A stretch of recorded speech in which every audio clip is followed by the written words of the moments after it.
Week 3 of the college football season continues as we welcome you to Conway, South Carolina, just outside of beautiful Myrtle Beach, South Carolina. Sunbelt football on ESPN. It's the Chanticleers of Coastal Carolina hosting Norfolk State out of the MEAC. Welcome up to the booth, everybody. Alongside Nate Ross, I'm Jeff McCarriger. Let's start with Coastal Carolina. Obviously, the Chanticleers are flying high after a historic win last week at Kansas, their first ever win against a Power 5 school. But Jamie Chadwell, the head coach for Coastal Carolina, Nate was very quick to point out that they've got to be very careful this week because a very good and very dangerous Norfolk State team now comes to town.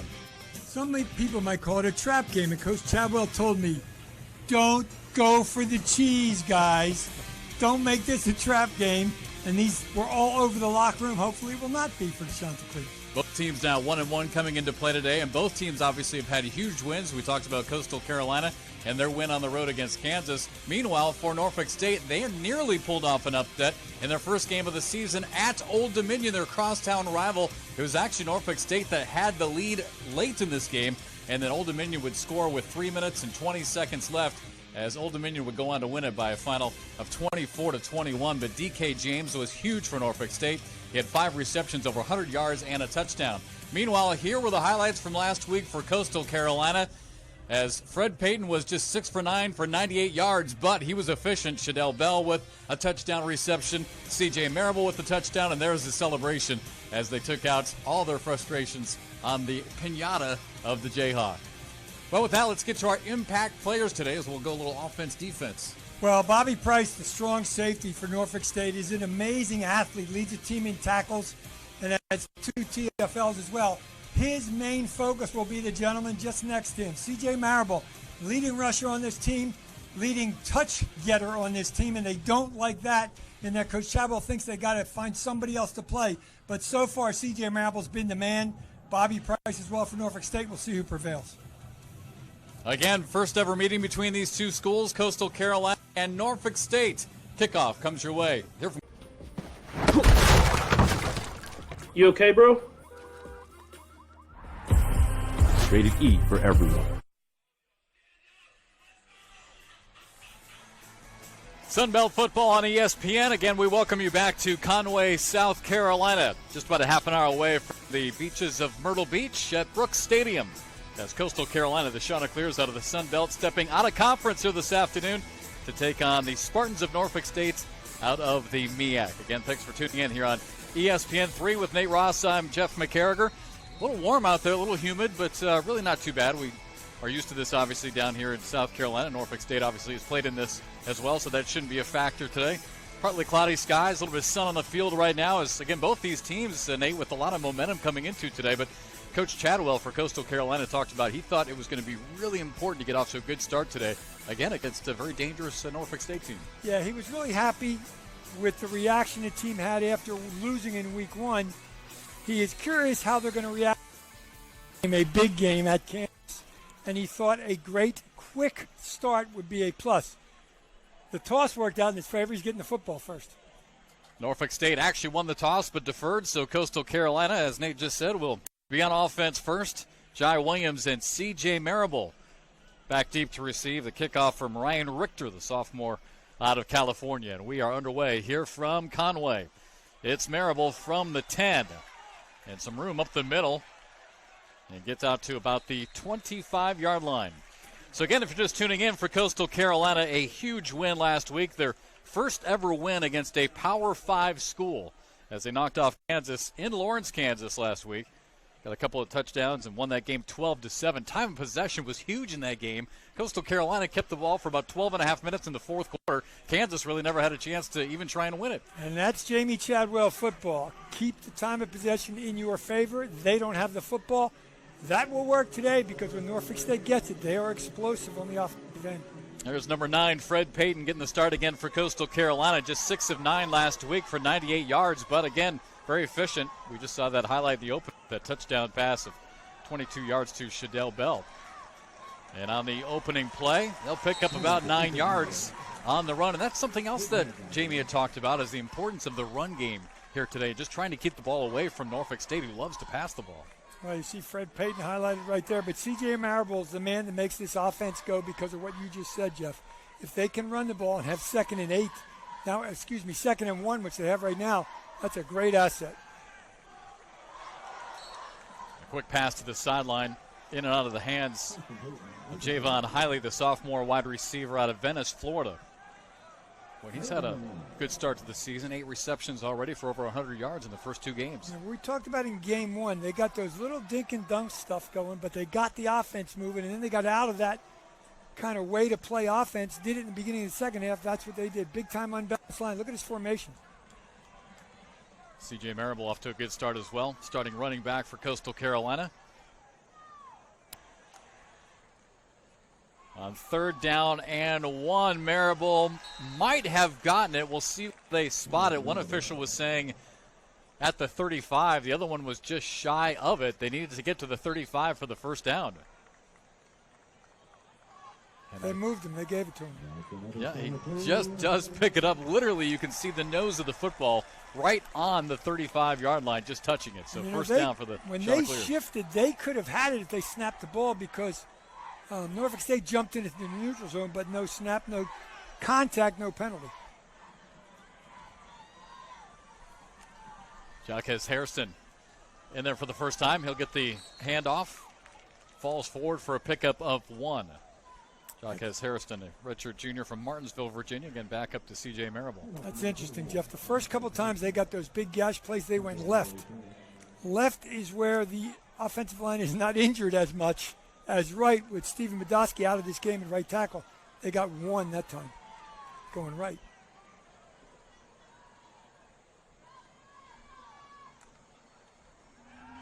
Peyton looking left. Fires complete out to the 40-yard line. And out to about the 43-yard line as he goes to his tight end, Isaiah Likely, who Peyton has really been targeting this season. Likely a sophomore from Massachusetts, now his 7th catch of the season. You see Likely just sat down between the 2 linebackers in his zone defense. Fred Payton read it well and hit the first read probably, which is his tight end that he likes this year so far. Likely tied for the team lead in touchdown receptions last year, had 5 touchdown catches. And another 3rd down coming up for the Chanticleers. Now 3rd down and 3 as we are just underway. Peyton out of the backfield finds Marable. He gets the first down. Spins, still on his feet, and falls forward to just about the 50-yard line. First down for Coastal. Good read by the quarterback here. Everybody drops back in his zone. Marable gets it, and there's nobody within 3-4 yards of him. And then big-time yak yards after contact for the best ground gainer on this football team so far this season, C.J. Marable. And what a week Marable had last week against Kansas. 24 carries, career high, 148 yards. And now Peyton's going to keep it, finds room around the left, inside the 30, inside the 25, and whipped out of bounds. And everybody on the Chanticleer sideline wants a flag for a personal foul, throwing him out of bounds, but it was a legal play. Great read here. Fake the dive, and then that's it. You don't see a jersey with a white number or white jersey in front of you. I mean, you just turn and go, and that's what Fred Payton did for a big game. 27 yards to be exact. 1st and 10. And again, just trying to flip it out of the backfield. I believe that was Jaquez Hairston again he was looking for, but incomplete. Threw it a little bit behind him because there was one defender and a wideout out there. I think it was Holmes for a block, and that would have been a touchdown. Just threw it a little bit behind him. Coach Chadwell was very honest with us this week. He said both of our quarterbacks, and he knows that Bryce Carpenter's going to play, have to be more consistent. You got to make those kind of plays. He was wide open. That was actually Reese White that he had targeted, the freshman from Sandy Springs, Georgia, and Reese just ran to the sidelines limping a bit. We'll see if he gets back into the game. And now on 2nd down, that is Hairston, and nowhere to go. So now 3rd down and long coming up here for the Chanticleers. You see Jamie Chadwell, first season as the full-time head coach here at Coastal Carolina. He was hired back in 2017 as the offensive coordinator, filled in as the interim head coach part of that season for Joe Moglia. And, of course, his background at Charleston Southern is well known. Big South Coach of the Year in his first season, 3-time Big South Coach of the Year, 2 conference titles. He was absolutely terrific at Charleston Southern just down the road. Peyton looking to pass, fires it over to the right. A lot of hand fighting over on that right side. Good defense, though, by Brandon Savage, that right side cornerback. Yeah, he just kind of turned in, and Savage highly tried to block him, screen him out like a basketball player. Watch Savage just come around, just do enough to knock it loose. And here's the man of the hour this week. This will be a big one here for Massimo Biscardi. They're going to spot it at about the 31, so a 41-yarder. Sophomore from Downingtown, Pennsylvania. Plenty of leg, no doubt about it, and this one is good. He missed a couple of last week at Kansas, but drills this one. And Coastal's on the board here early. 4 of 7 now on the season. They get a 41-yarder, and it's Coastal with a 3-0 lead.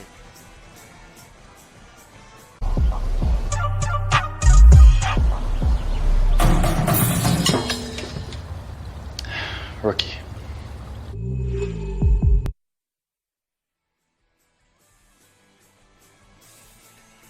Well, the Norfolk State Spartans now will get the ball on offense for the first time, trailing 3-0 after the 11-play, 52-yard drive by Coastal Carolina, capped off by that 41-yard field goal by Massimo Biscardi. And how good did that feel for the young sophomore after missing a couple against Kansas last week? A positive kick for the mental health of Mr. Biscardi and everybody else in a teal jersey, including the head man with a white shirt on. He said, I put it to a competition as I do every week, and if you win it, I'm going to give you a shot. He must have won it.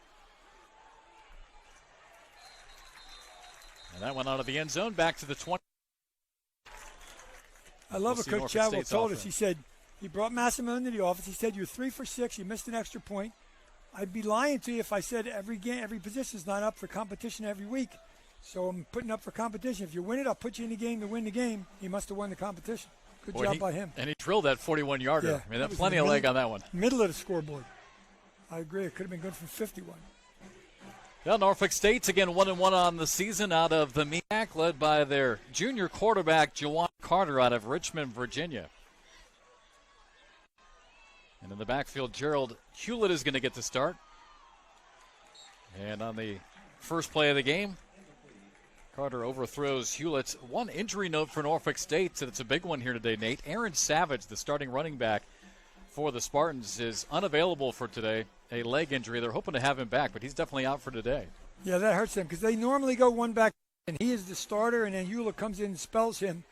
Obviously, next man up mentality. Hewlett's in there to start. There you see Carter's numbers last week against Virginia State, and a huge win for Norfolk State. They won 44-21 against one of their rivals last week. Carter passed for over 200 yards, 4 touchdowns. And a pickup of 6 yards as Hewlett was the ball carrier. Again, Hewlett, a redshirt senior from Springfield, Virginia. Talk about next man up, the man who made that tackle right there, Teddy Gallagher. Silas Kelly is out this week with a, if I'd read his injury list, it would take too long. He's got all kinds of issues, a broken hand and a lower leg injury, but Teddy Gallagher's got to be the guy because he's the linebacker that's a starter in there. And Laquavius Paul will step in for Silas Kelly. That was about the only bad news last week for Coastal Carolina. They lost 4 starters to injuries in that win against Kansas. Incomplete. So quickly 4th down and 5 coming up for Norfolk State. Coach Chadwell told us as well, we got to have a quick start and we got to get off the field on 3rd down. Mission accomplished so far. Norfolk State loves to pass the football. We'll talk more about that as the afternoon goes along. Number 1 passing team in the MEAC here after the first 2 games, averaging well over 200 yards per game passing.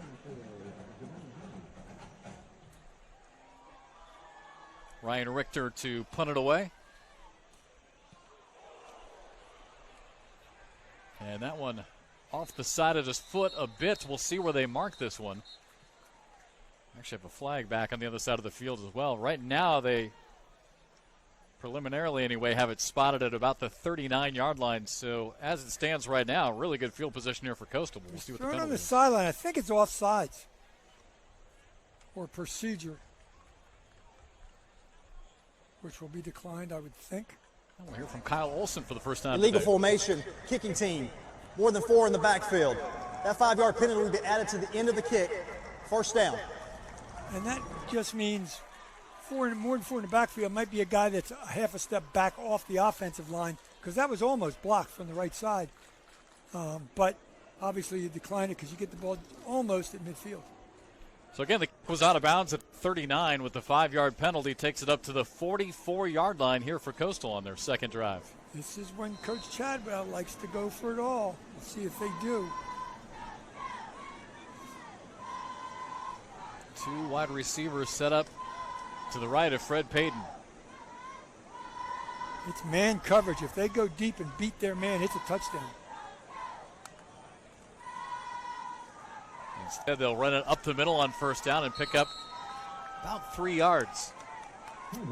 Well, again, Coach Chadwell told us, the emphasis today was going to be run game. They really want to dominate time of possession and keep the ball away from the Spartans. But they'll put that one in their hip pocket. It was zone defense the whole time for Norfolk State, the first possession.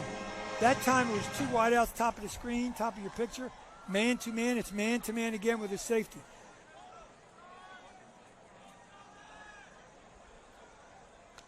There you see the 2 at the top of the screen. But again, they'll keep it on the ground, get inside Norfolk State territory, and a first down for C.J. Marable. Jeff, the other philosophy with that is, if you put 2 wideouts to the top of the screen and it's man-to-man, that's 9 guys left to tackle. Those other 2 are out of the picture. You run it to the left side away from those 2. And Marable does his thing right there, big-time gain. There's only 9 left. For the offensive line in that last play, you could see him really clearing a big hole for C.J. Marable. Stephen Badowski, one of the 4 that were injured against Kansas last week, so starting right tackle not into the game today, but Antoine Loper getting the start. Third down and short.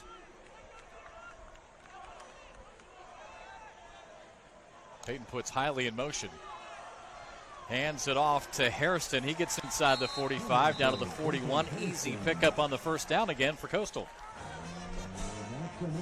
8:20 left here in the first quarter. 3-0 lead for the Chanticleers. Again, we were just talking about the injuries. 4 injured starters in that game last Saturday in Lawrence, Kansas. So that is a perfect headline. Big win, but some big losses. 2 on defense, 2 on offense. But the offensive line is next man up has done very well. Till the flag. Legal substitution. Offense. Number 3. Penalty. First. So illegal substitution against Coastal will back up the Chanticleers. You know Willie Korn, he's the co-offensive coordinator about the passing game. He's passing down the word to Coach Chadwell. It's press coverage. It wasn't before. Now they're back in zone coverage, but before it was man coverage and press coverage. We'll see what they do against this zone. Now you know it's man because he went in motion. On first down and 15, Payton, a little dump off. And a good pickup inside the 40-yard line.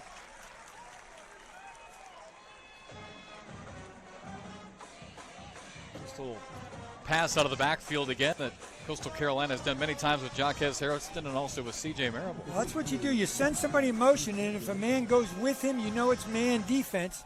If nobody goes with him, you know it's zone defense. So they saw that, faked the jet sweep, and then threw it to the same guy. Look at it. Might have been Aaron Bedgood who made that catch. And this time, Payton goes down the left sideline looking for Javon Hiley, but incomplete. Kind of a fist fight all the way down the sideline there. Well, important things today is, as you said in that first possession, Norfolk State loves to throw the ball. A lot of plus 30-yard plays can Coastal cover them, and then they got to get in Carter's face a little bit. With the offensive line banged up, they've done a good job there. And then Lasky, I'm saying Biscardi and Last at the same time. Lastly, can Biscardi come out of the funk? And he did with a 41-yarder. He must have read my notes. Third down and 6 for Coastal Carolina. Payton looking left and now takes off running. Gets the first down. Still on his feet and wrestled down inside the 30, down to the 27-yard line. And that is where Payton is so dangerous. Now his help might have to come out for a play because of that. But good job scrambled here. Nobody's open, and he makes people miss. Good job right there. Nigel Chavis, the middle linebacker, just whiffed. Now he does have to come out. Not the end of the world, though. Had his helmet ripped off there at the last second. So Bryce Carpenter, the sophomore from Sarasota, Florida, who we've already seen in the first 2 games, he'll come in. Fakes the pitch, runs it up the middle. And a good pickup on first down. He'll get about 5 yards. Well, you see number 1, Marable, in your picture there. When he's that much of a featured back and you fake it to him, everybody leans to him, and Carpenter found the opening and took it up the. Good call from the bench by Coach Chadwell. Bryce 2 for 5, came in and played a little bit against Kansas last Saturday. 2 for 5 for 21 yards. So 11 carries for over 20 yards. Maybe Fred Payton was tired and just took his own helmet off. Get a break. Boy, Carpenter was a terrific standout player back in high school. 2017, Mr. Football in the state of Florida takes off running up the middle, gets inside the 10-yard line.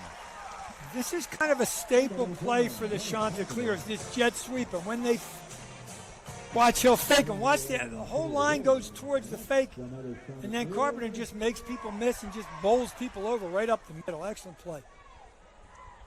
He's a big, strong kid. First down and goal from the 9.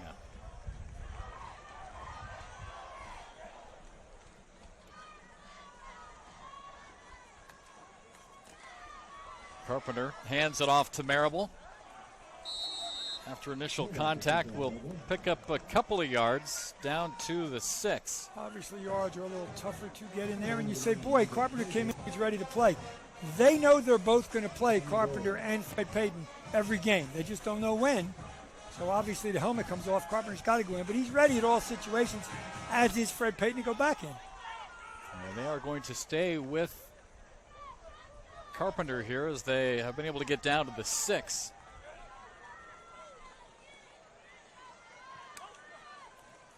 They fake the jet sweep. Carpenter looking to pass, now takes off and gets inside the 5. And down to about the 3. Coach Chadwell right now knows it's going to be man coverage. You can't play zone this close to the goal line. You see Bryce Carpenter get what he gets. He can get a quick slant. He can get all kinds of quick things, but quick is the operative word. It's got to be quick. Granted, he's got 2 more downs, but we'll see where it is on 4th if they don't get it. 3rd down and goal. Marable at running back. They hand it off to him, and he is met right at the line of scrimmage. And what a defensive play made up front for Norfolk State by Tavian Blackwell. Yeah, Tavian Blackwell, 99, 6'1", 305. Just wraps him up. Boy, it looked like nobody blocked him. What a play. Big time. Yeah, it looked like he might have had a couple of hands on him early, but quickly shed whatever blocker was there and just created a wall. This is the Jamie Chadwell philosophy. Go for it. I love it. Well, they were perfect last week against Kansas. They were first in the Sun Belt last year in 4th down conversions. This on 4th and goal. Carpenter rolls right, passes across the middle and incomplete. Looked like Jeremiah Miller, the redshirt sophomore wide receiver, had a hand on it. Might have had a little bit too much zip on it to be able to haul it in, but a flag. Yeah, he had his hand on it, just couldn't corral it. Let's see what the call is. Personal foul, roughing the passer. Defense, number 9. Half the distance to the goal, automatic first down. Wow, that's kind of important. Penalty against Norfolk State. Nigel Chavis, the middle linebacker, a little aggressive after the play. Watch this. Number 9 in the white. Ball's gone. No, that's way late. Yeah, that's a good call. And that's a tough call because now it's first down. And, you know, the kids have to know. We all know at this point from last year and this year, they're going to call that. When it's gone, once the ball's gone, you got to lay off the quarterback. 1st and goal. Handoff going left side and touchdown, Coastal Carolina. Reese White, the freshman from Sandy Springs, we saw him exit the game earlier in the drive, kind of limping off the field. He comes back in and picks up his first career touchdown. Ethan Howard, 75. Look at that hole. Then he gets met, but just momentum takes him across. They throw him back, but once you break the plane, touchdown. Good job by the freshman. And we said, Coach Chadwell told us they want to get more guys touches. That's a big-time touch for a freshman, Reese White. He rushed for just under 2,000 yards last season as a senior, 21 touchdowns. And what a start to his career here at Coastal Carolina as the true freshman. And the extra point is pushed off to the right as Coastal Carolina actually made a change at kicker.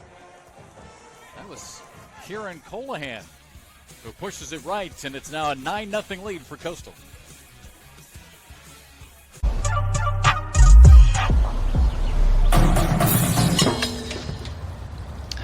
Rookie.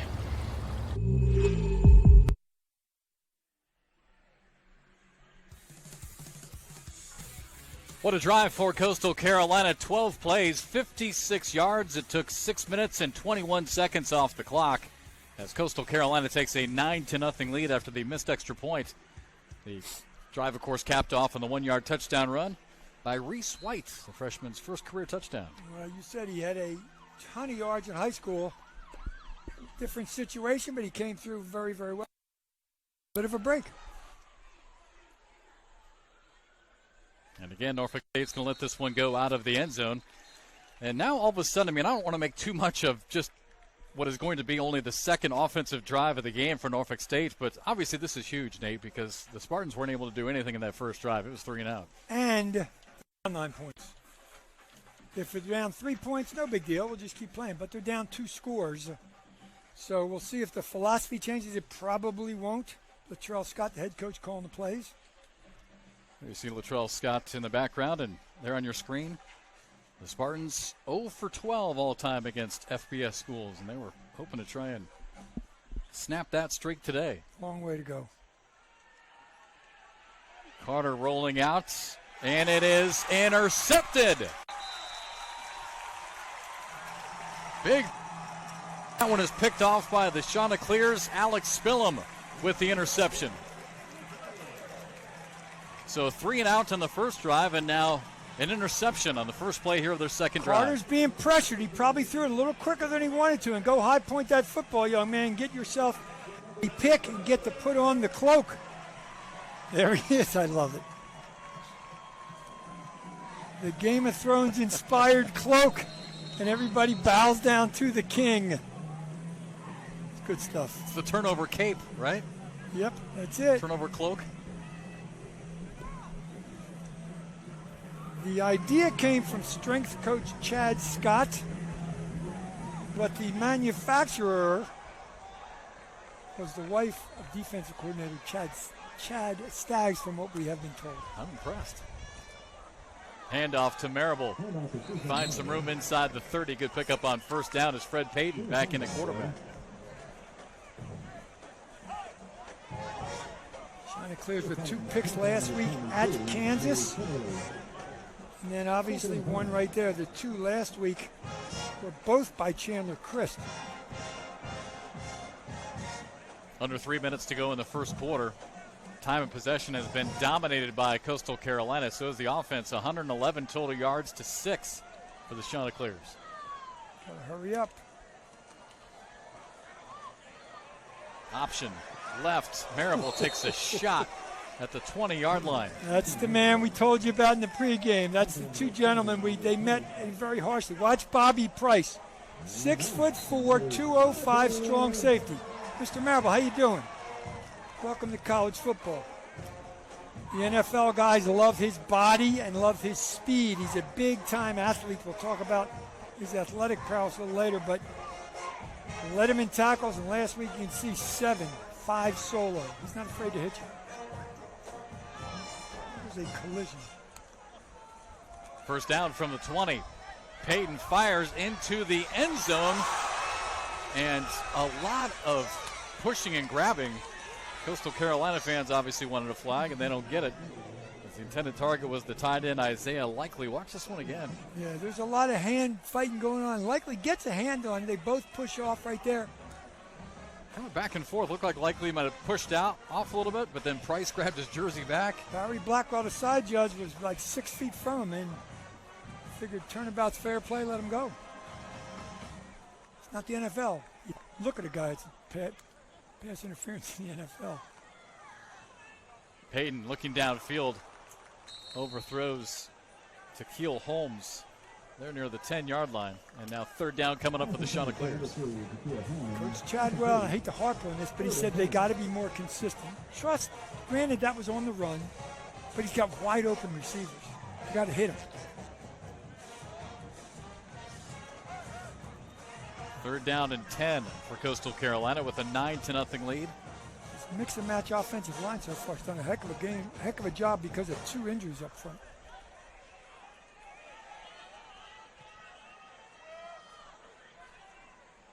Three wide receivers to the right for Peyton. He takes off up the,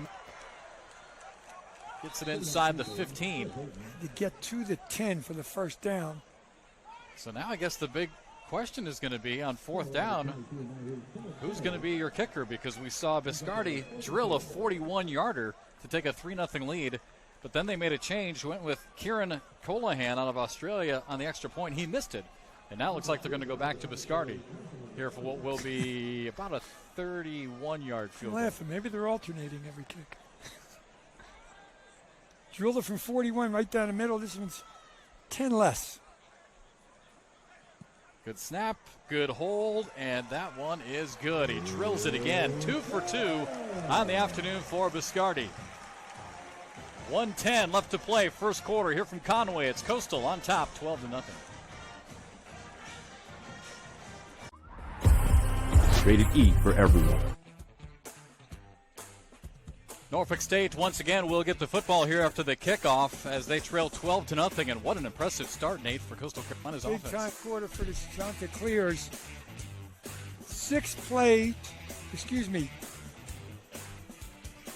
Norfolk State has run 4 plays for 27 yards. Coastal Carolina has 129 yards in the first half. But they've only run 4 plays, and one of them obviously the pick. So the Spartans need to get going on offense here. Biscardi boots it away. Kevin Johnson from the goal line. Finds a seam, tripped up, stays on his feet, and a good run back out beyond the 30-yard line. So Kevin Johnson gives Norfolk State good field position here to start their third drive. Mallory Claiborne finally got him from behind. So just 6 yards of total offense so far for Norfolk State, as Nate was just saying, and only 4 plays. They went 3 and out on their first drive. Then an interception on first down of their second drive. And Jawan Carter, the junior, leads his team back out on the field. Carter, very experienced. Again, he's a terrific quarterback. 6 touchdown passes on the year. MEAC Player of the Week last week. And again, I guess, the good news is, Nate, you're only down 12-0. Right, and you got to go back to basics here. Just get a first down. Not going to happen. Good run defense. Teal jerseys all over the place on first down. Well, you and I coming up here talked about the fact that the front 3 have to do a good job. Sterling Johnson does a really good job right here. Defeats the block of the pulling guard, and a TFL for Mr. Sterling Johnson to transfer out of Clemson. When did the trend start with defensive linemen have single-digit numbers? Come on. It's not the old days like I remember. Number 6, Sterling Johnson. Number 9, Teron Jackson up front. Back in your day, they were probably in the 90s, weren't they? Oh, yeah, 99, 98. Come on. With the leather helmets, too. Well, second down and 13, but penalty flags all over the place.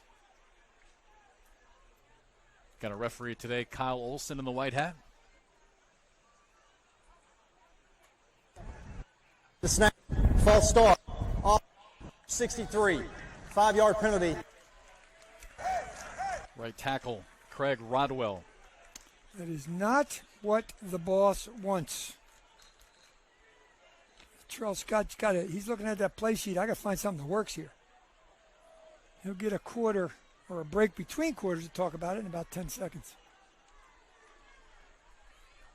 Second down and 18 now. Call. Dump off pass to Hewlett. Spins and gets back to about the line of scrimmage. So it's going to be about third down and 18 now here for the Spartans. And this defense for Coastal Carolina, again, all over the place. You get a tackle on the backfield. You get an aggressive D-line. You call the screen, but Coastal covered it exceptionally well right there at the end of the quarter. Nice move, but just nowhere to go. I mean, the gang tackling. I mean, you can see right there. 1, 2, 3, 4, 5 teal jerseys all over him. End of the first quarter, and what a start for Coastal Carolina. 129 yards total offense and a 12-0 lead.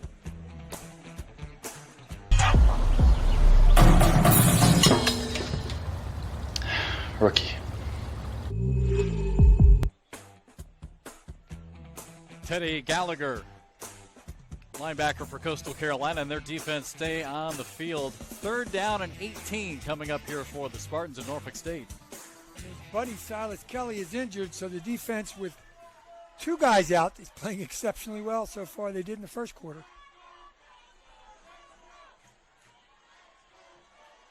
Carter runs out of time and sacks back at the 17-yard line. Well, in the first game of the year, defensive coordinator Chad Staggs didn't do a lot of different stuff. Second game they did, watch the right side twist. One goes in, the other loops around, and completely confuses the quarterback. And then a really good job by Sterling Johnson to make the tackle. A little twist up front, excellent job.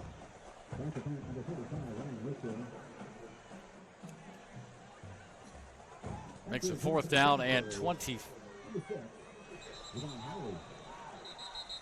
Coastal Carolina, a couple of players getting a little anxious and jumping off sides. Well, we'll give you 5. You got a long way to go, guys. That's what they're thinking. Still be 4th down and 20 if this Unless does go against the Chanticleers.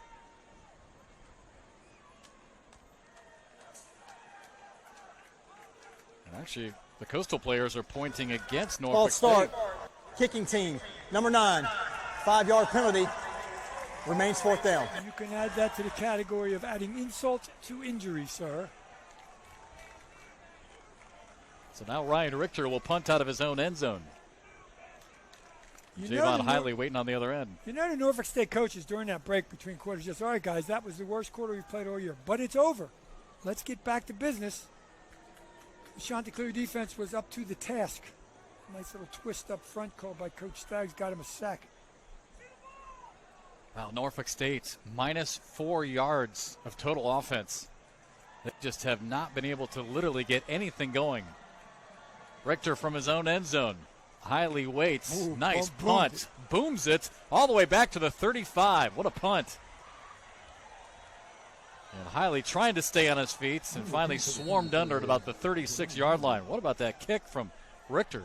Ryan Richter just flipped the field for his football team in a very positive way. He was standing on the A of Coastal in his own end zone and bombed one.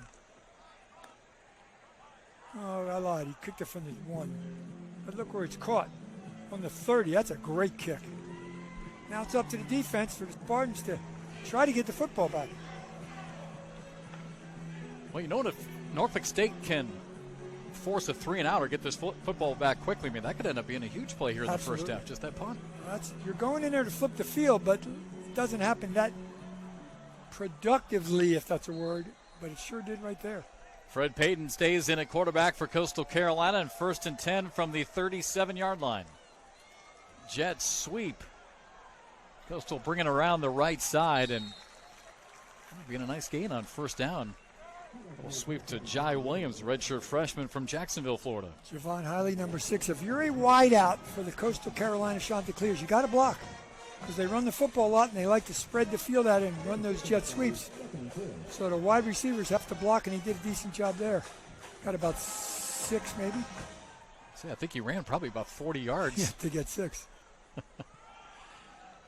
Coastal tries to go up the middle, loose football. Was his progress stopped?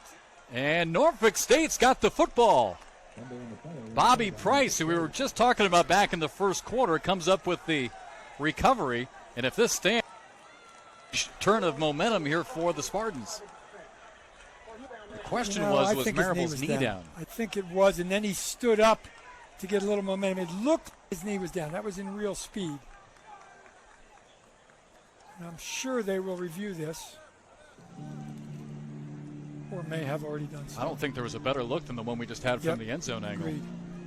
If they do look at it again, but no indication yet here on the change of possession.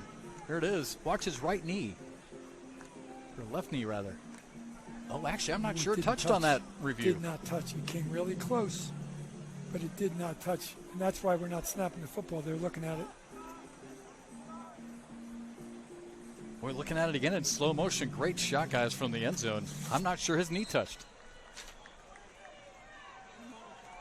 So 1st and 10, it's going to stay with Norfolk State. So a huge punt by Richter. And now a big turnover by Coastal Carolina. And Norfolk State with a chance, down 12-0. Pitch to Hewlett. And picks up 2 yards.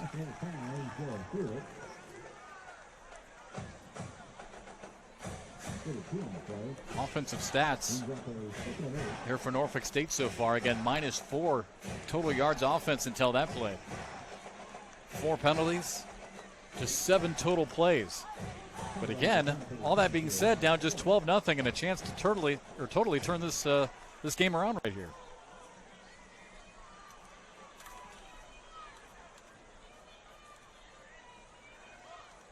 Again to Hewlett, kind of a jump stop move. Gets inside the 40, and it's like about 3rd down and 5 now coming up for the Spartans. Well, Norfolk State did an amazing job last week. I think they had 24 points off 4 or 6 turnovers. So if you cough the ball up, they're going to make you pay. They did last week. That man right there is trying to get his team in the end zone to get back in this football game. He's been dominated. He's been doing this a long time, 19 years coaching football. Head coach of Virginia State before coming to Norfolk State, also a head coach at Richmond. And a longtime assistant for JMU, UVA, Tennessee. Carter dumps it off. It's complete and awfully close to the 1st down.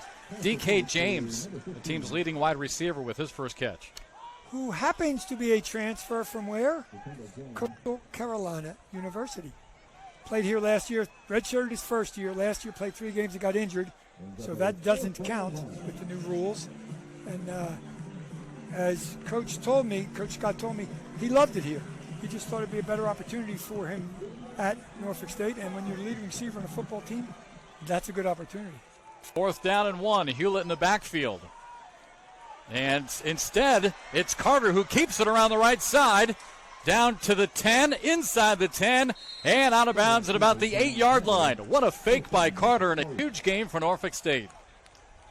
They say don't carry up ball things they don't mean anything. Baloney. Watch this. He fooled everybody on the football field except 2 guys on the right. Watch this fake.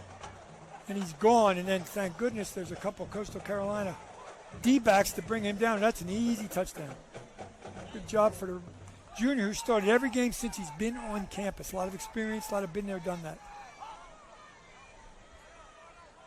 Hewlett stays in, set up just to the right of Carter. 1st and goal for Norfolk State. And a flag before the snap. Prior to the snap, start, offense, number 65, 5-yard penalty. Oh, man, when you're on the 8-yard line, that's not the kind of mistakes you need. 5th penalty of the game against Norfolk State. I don't know if Coach Scott has gray hairs, but he just had a couple more if he doesn't have any yet. Spartans with a chance here to totally turn this game around, and it started with their punter, who boomed it out of his own end zone. Flipped the field, then a big turnover. And now 1st and goal from the 13. Carter looking into the end zone, instead dumps it off underneath inside the 10, and tripped up down to the 5-yard line. DK James, his 2nd reception, and he nearly was able to break it. Little shoestring action. I believe it was by Teddy Gallagher right there. Just got him and stopped the touchdown. It was Teddy Gallagher, 34. Yeah, diving, just caught a piece of his shoe. Not surprising. I mean, that's what he does. Again, there he is, DK James, transfer from Coastal Carolina, playing against his former teammates last year. Hewlett trying to find some room, cuts it back up the middle, dives down to the 4. Teddy Gallagher will not get credit for the tackle, but he's the one that jumped outside to turn him inside. And help from a bunch of his buddies from the interior line, but that linebacker jumped the running route that time and turned it in. Norfolk State's on the move. They have gone from -4 total yards of offense to 61 yards just on this drive alone. And now 3rd down and goal from the 4-yard line. Teddy Gallagher, 5 tackles on the day already. High snap, good catch by Carter. Roll, lobs it into the end zone. Wide open, touchdown, Anthony Williams. Redshirt junior just got lost among the teal jerseys, and because the play took so long to develop, it's man coverage down here. It has to be, and they just crossed. And you'll see number 4 come into your picture, and more importantly, Juwan Carter finds him easily. 4-6. Williams, a local product for Norfolk State, out of Norfolk, Virginia, redshirt junior. And now Josh Nardone for the extra point. It is good. And look at this. After Norfolk State had -4 yards of total offense, now 113 yards of offense. A huge drive. We got a new game. Coastal with a 5-point lead. Y'all gon' make me go all out. Back in Conway, South Carolina, as we welcome you to Brooks Stadium, just outside of Myrtle Beach, South Carolina. There you see Jamie Chadwell, the head coach for the Chanticleers, as all of a sudden his team now with just a 5-point lead after a 7-play, 42-yard drive by Norfolk State to get right back in this one. And again, it all started with that booming punt by Richter out of their own end zone to flip the field, then a big fumble, obviously, by Coastal. Norfolk State able to take advantage. Yeah, you think Coach is going to get the ball in plus territory. They caught it on the 30 and then turned it over, and Norfolk State went right in for a quick one. And now Marable with the chance from inside the 5. And a huge hit at the 25-yard line. You could hear the reaction from the crowd. You could hear it from up here in the press box. Unfortunately, everyone's okay. You could just hear the collision from up here. Linebacker Alan Boykins, 6'1", 200-pound hitter, sophomore, made a heck of a play. C.J. Marable.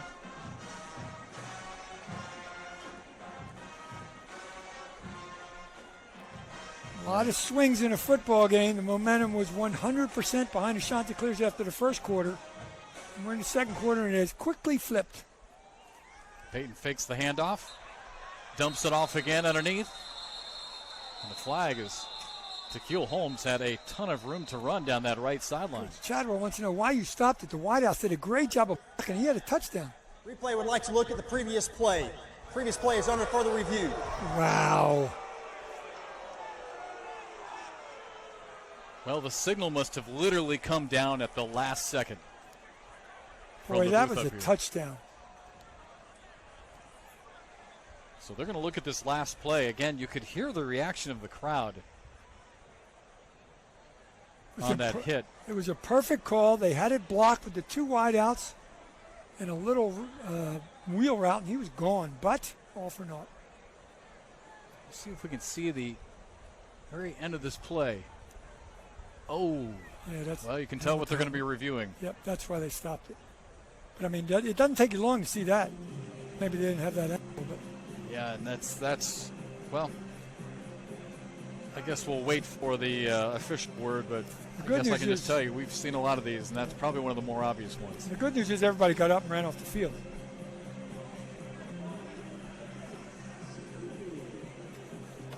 I can't imagine unless there's something that we're not seeing from a different angle. You have to have all elements of targeting to be confirmed, and the foul must be confirmed. If any element of targeting cannot be confirmed, they will overturn it. Is a player hitting a defenseless posture? No, that's not the case. The second one is, did a player launch to the head and neck area? I would say yes. Did a player crouch and upward thrust to the head and neck area? Here we go.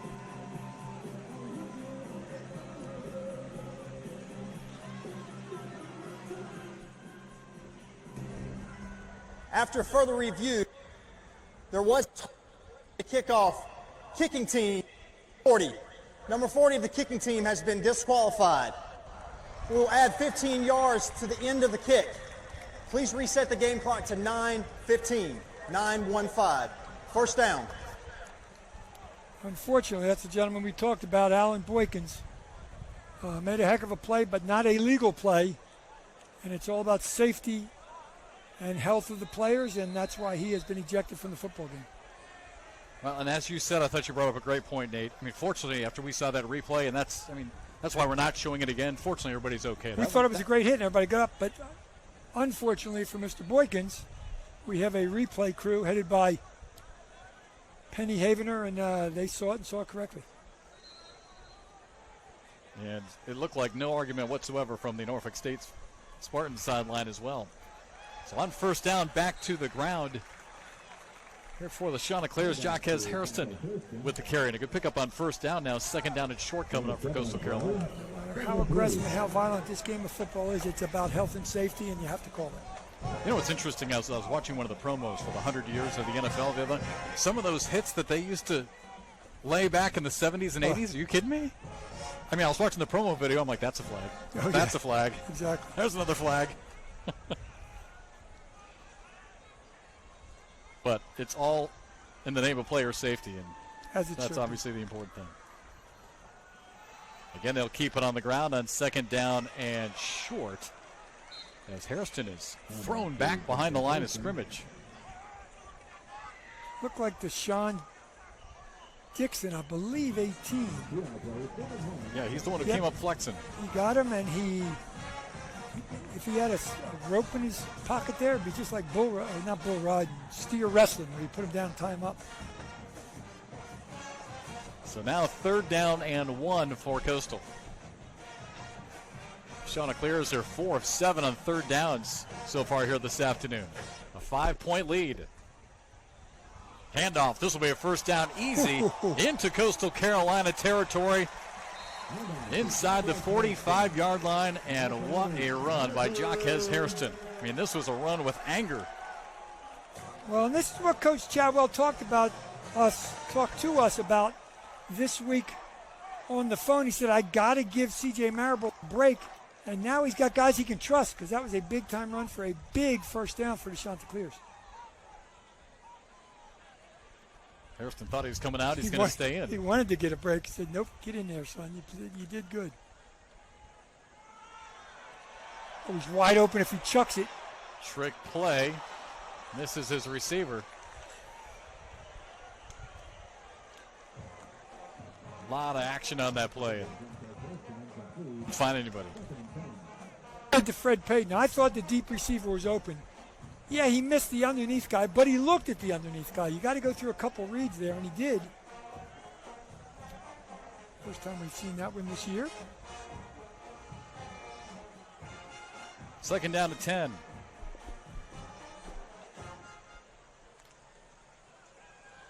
Payton rolling right this time. He's got a man open, complete at the 30-yard line. Nice catch by Jeremiah Miller. Where Miller ran a double, he goes in and then back out. That's a very complicated route, and the goal of it is get the defender on your back. He did, and Fred Payton hit him right between the 8 and the 4. The other thing about that play, I keep saying about the offensive line, that took time to develop, and they gave him time to throw it. Yeah, they rolled the pocket, but they still gave him time. No white shirts near him. From the 30. Payton looked down the middle, instead goes to the right and just out of bounds. Hauled in down the sideline. Nice catch by Reese White. Again, the freshman we talked about earlier, but his foot just comes down out of bounds. You got to lead him into the field of play because he's got the defender beat. You hear about back shoulder throws. That is not one. You got to lead him into the end zone there.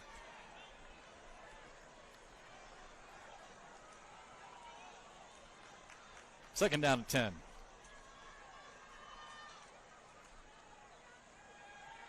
Payton to the left this time. And way too high. Tougher throw when a righty's running left, of course. You never always thought about them. I always tell quarterbacks, and you always hear this, when a righty's running left, square your shoulders and all that stuff. What was that, an 8-yard throw? Learn to throw it left-handed. It's not a long throw. Quarterbacks are supposed to be your best athlete. Throw it with the hand you're running, the opposite hand you're running to. Learn to throw it left-handed. That's what Patrick Mahomes does, right? Exactly. No, he's a super athlete, but still, you might as well practice it because you're going to have that situation come up. Now third down and 10 from the 30. I believe it's going to be a little more than 10. Yeah, it looked like 3 or 4 teal jerseys jumped. Prior to the snap, false start. Offense, number 11, 5-yard penalty, You see third down. the NFL game 2 weeks ago where the call was false start, everybody but the center. That's what the referee said. It was great because everybody jumped but the center. I think it was for the Cowboys. A new center came in and the entire line jumped, but that's what he called. No number. Everybody but the center. Which means the center was probably the one that was wrong. Of course. He sure looked like he was. 3rd down and 15. Peyton hit as he throws. No flag on this one as Josh Bryant, the nose guard for Norfolk State, kind of comes up with his hands in the air saying, I didn't do it. I didn't do it. I think they might go for this, not because they're gambling, but because if they punt it, they gain 15 yards. Just a 5-point game right now. We had a lot of activity early. Coastal Carolina, a couple of big drives. Norfolk State really had nothing going. Had that fumble. Norfolk State scored. Now since then, this game is really kind of... There's 8 seconds on the play clock, and there's no offense on the field. They're just going to take the 5. And if I'm Norfolk State, I decline the penalty. Why give him more field to kick into? 5-yard penalty, 4th down. Well, and you can see the defensive captain, Nigel Chavis from Norfolk State, he's saying what you're saying. He's waving his arms saying... Yeah, I decline it in a heartbeat. Norfolk State has elected to decline the delay of game. 4th down. Sure, make it a tougher kick to try to stick it in the corner or whatever. Bobby Price is going to be the deep man here for Norfolk State. Talked about his athleticism. If he gets a hold of this ball, he can be very dangerous. I would think they kick it away from him. Miles Prosser will try and pin them deep. Nice punt. Had a lot of hang on it. And Price makes the catch at the 8-yard line. Coastal Carolina with a 5-point lead.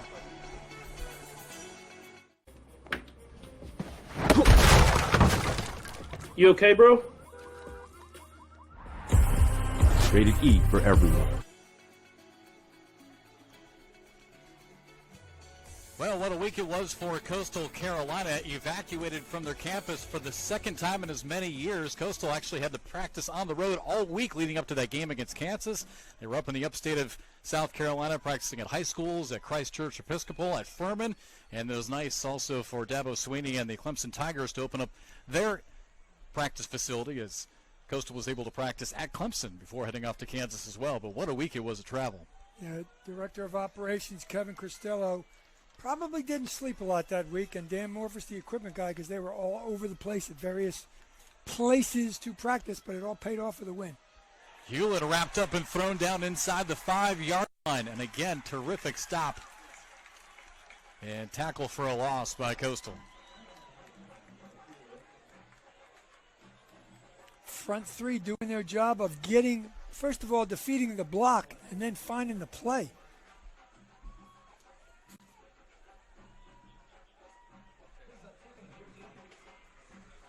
C.J. Brewer, I couldn't tell who it was. I think it was Jalen Walker, 50, that got in there, who's taking Sterling Johnson's place, giving him a blow. He's able to blow up the play, tackle for a loss. So 2nd down and 14. Pass caught by Justin Smith. And gets out to the 10-yard line. Give him a little cushion. You know where the stakes are playing defense if you're the Chanticleers. And then trying to get the ball to a playmaker who's Norfolk State. The defense won that particular play, 3rd and probably 8.5, 9. Coming up on 5 minutes to play here in the 2nd quarter from Conway, South Carolina.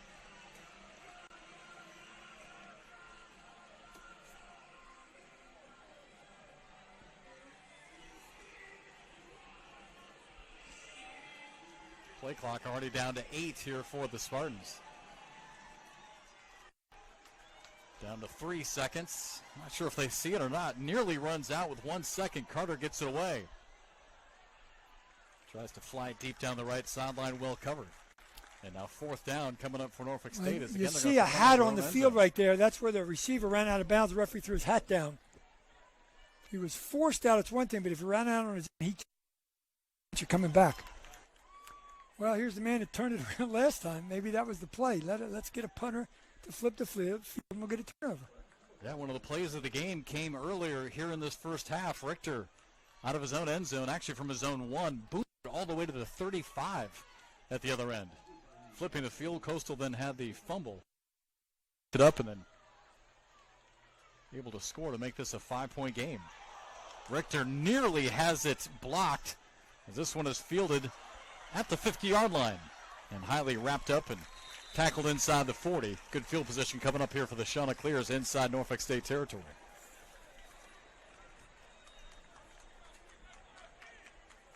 Nigel Chavis, the middle linebacker, playing special teams, makes the tackle there, number 9.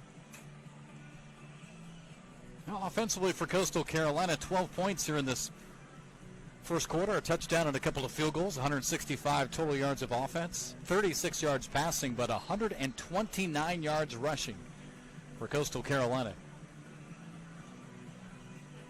Freddie Payton with C.J. Marable with 30. And Bryce Carpenter now back in the game at quarterback. Fakes the handoff, keeps it himself, runs it up the middle, pushes his way inside the 30 to the 29-yard line. Big number 75, Ethan Howard, pulls on that play, and Bryce Carpenter follows 6'6", 265, hoping to be 275 or 80. Right up the middle. There's Carpenter, number 12, again out of Sarasota, Florida, Venice High School, 2017, Mr. Football in the state of Florida. Won a state title that year as well. Handoff to Marable, tackled from behind. Nice stop as he was caught from behind by Chris Myers. Chris Myers is the guy. They changed from a 3-man front to a 4-man front this year. Chris Myers is the transfer of Middle Tennessee. 6'6", 245, and chases it down from behind. I asked Coach Scott, did you change to a 4-man front because of Chris Myers? He goes, no, we were going to do it anyway, but he just fit the puzzle perfectly. 3rd down and 3. Carpenter, a quick look to the sideline. Keeps it, looking to pass, and just throws this one away. Smart play, safe field position. I would assume they're going to go for it here on 4th down and 3, kind of in no man's land, although Biscardi does have a heck of a leg. We've seen him hit a career-long 53-yarder back in week 1. 44, and there's a little bit of a breeze in his face, not much. But 4-ish yards. Maybe even 46 yards if they went for it, but no question they're going. If they went for the field goal, they're going for 4th down. A little bunch set of wide receivers to the right. It's only 2 defenders out there too. Now there's 4 offensive players. Carpenter in trouble, able to escape.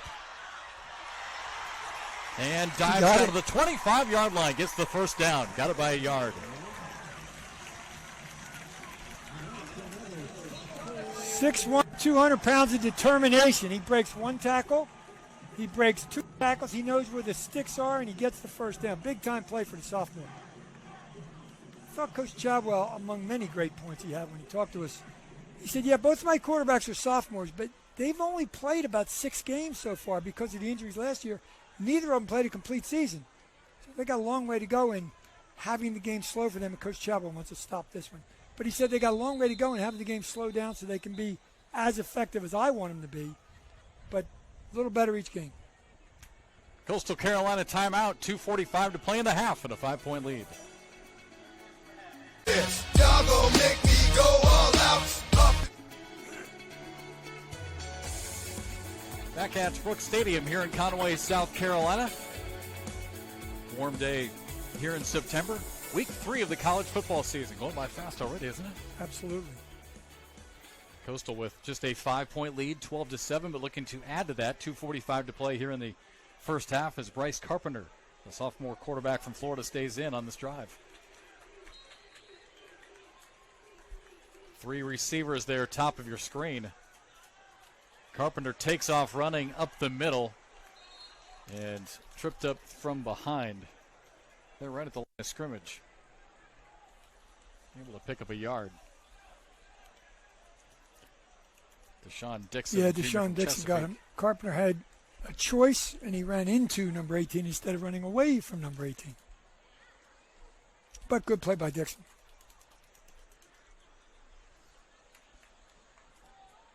Second down and 9. By the way, Coastal going on fourth down again on this drive. Now 2 for 2 today on fourth downs. 6 for 6 on fourth downs in the last 2 games. Not bad. Look at this. Watch out. Reverse coming to the near side. Inside the 20. Still on his feet. And close to the 15-yard line. Aaron Bedgood, the freshman, has been targeted several times today. Really good run. Watch number 12 give a block right here. There it is. Good job, Mr. Carpenter. And then the freshman just doesn't want to come down. That's a lot of effort right there. You know what that gets you? It gets you more playing time. Great play. They've thrown his way a couple times already today, and that time they give it to him on the reverse. 3rd down and 1 now for the Chanticleers.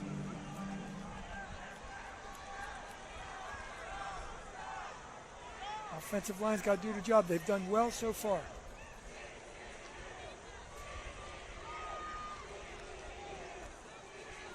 Hairston, 1st down, inside the 20.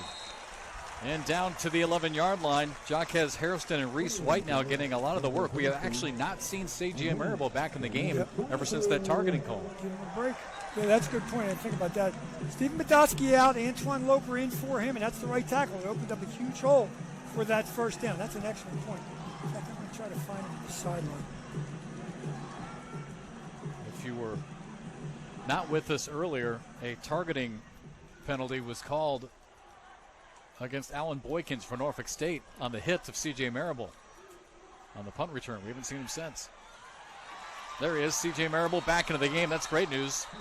Steps out of bounds right around the 10-yard line. So that is excellent to see C.J. back in the game. Good job by Carpenter to find him in stride and get. It's not.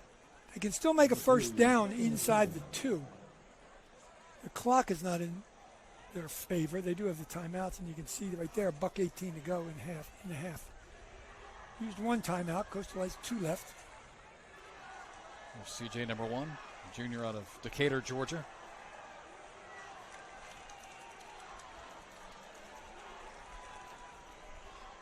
$1:18 left to play here in the first half. Hiley goes in motion. Nobody with him. Carpenter looking to pass, fires across the middle, open into the end zone, and it's another touchdown for Isaiah Likely. Whoever's got the teal jersey on and throwing it, they like the tight ends this year so far. Little quick slant to number 4, Likely, the 240-pound sophomore, and Carpenter hits him. It's got to be quick because there's not a lot of yards. You can see left side of your picture there, he slants right in. Inside the linebacker on the coverage there, and a perfect throw from Carpenter. Great catch by Likely. His touchdown reception. Shadell Bell, the backup tight end, had one against Kansas last week. The extra point is good. And a big score for Coastal Carolina. 19-7 now, the lead for the Chanticleers with just over a minute left to play here before halftime. Well, it's a good job. It's a good route, I should say, by Likely because you know it's man coverage. There's the offensive line coach talking to him right there, Pat Covington. When you know it's man coverage, you know you got one side or the other. He's got to shade you one way or the other. And if he plays your head up like that, Likely just planted that right foot, went to quick route, quick slant, read properly by his quarterback, and they teamed it up for an easy one. 9 plays, 36 yards. And again, 8-yard touchdown pass from Carpenter to Isaiah Likely. Boy, Viscardi's got to be feeling good about himself today after a frustrating week last week at Kansas. 2 field goals and a PAT missed. Player of the week before that in the Sun Belt. And that day, a 41-yarder, a 32-yarder, and just knocked in the extra point. Again, to make it 19-7, Coastal Carolina.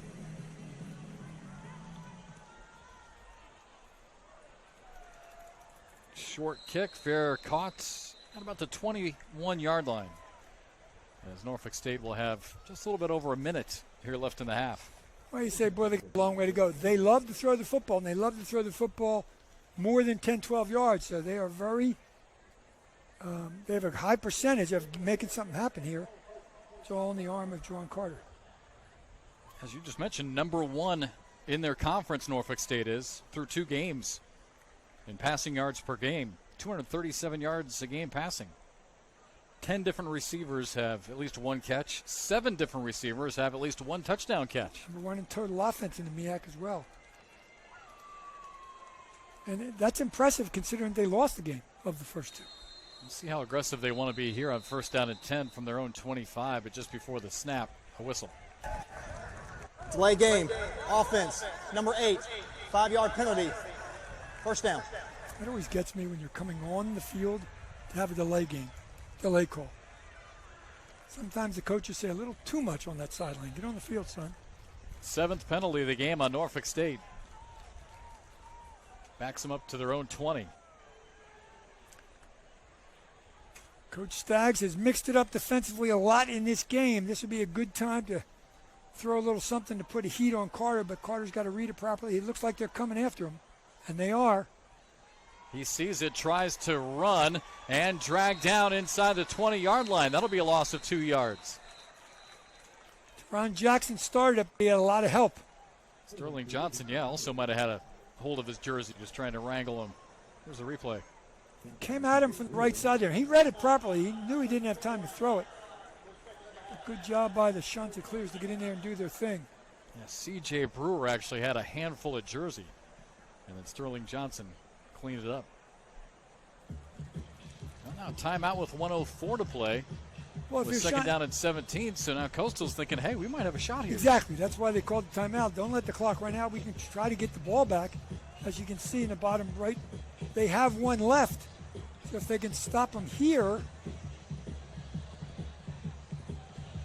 possibility. They're not going to get it with a lot of time left. They could get it back. Well, again, with the way that Massimo Biscardi is locked back in, keep in mind we saw the 53-yarder, True, which was a career high, and I think tied a school record in that opening week win against Eastern Michigan. And I think if you're it's perfect today, so I mean they're thinking they might have a shot at a field goal probably. If you're the Chanticleers too, you're thinking Norfolk State's going to throw the ball. If we can get an incompletion, of course, that stops the clock. Yeah.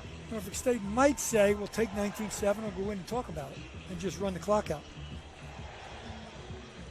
It's not their normal operation.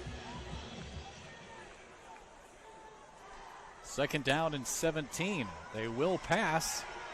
Carter dodges a would-be tackler, and that one is in and out of the hands of Tremont Talbert.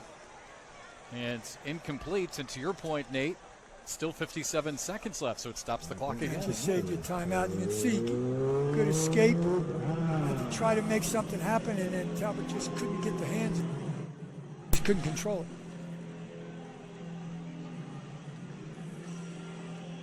Third down and 17. Just under a minute left, and Coastal still with a timeout. Yeah, you just obviously playing prevent defense. You know where the first down stakes are. Don't give them that. Norfolk State wants to just make a play and let a playmaker do something. There it is. Try to run a little screen. Again, back to Talbert. Gets back to about the 25-yard line, and a bunch of whistles. I'm assuming Coastal's calling their 3rd and final timeout to stop the clock, and they do. Aquavius Paul taking the place of Silas Kelly. Makes a heck of a play right here. Number 25. Silas Kelly, of course, we talked to you in the beginning of the game. A broken hand in the Eastern Michigan game, and then a lower body injury last game. He's on the sidelines with a cast on the right arm and a brace on the left knee. So he's the walking wounded. Hopefully he will be back quick because he's a heck of a football player for them. Here's Chad Staggs, defensive coordinator, linebackers coach for Coastal Carolina. Last 2 years as the defensive coordinator at Furman. And of course, was with Jamie Chadwell as a defensive coordinator for Jamie at Charleston Southern for about 3 or 4 years. Also an opportunity here for Coastal now, and good game management by the coaches for the Chanticleers. 4th down and 10 as Norfolk State will have to punt it away. Javon Hiley's going to come out and hope for a return here as the Chanticleers will have 50 seconds here left in the half, and obviously open to at least try and get into Massimo Biscardi field goal range. And Ryan Richter wants a repeat of his first punt of the day.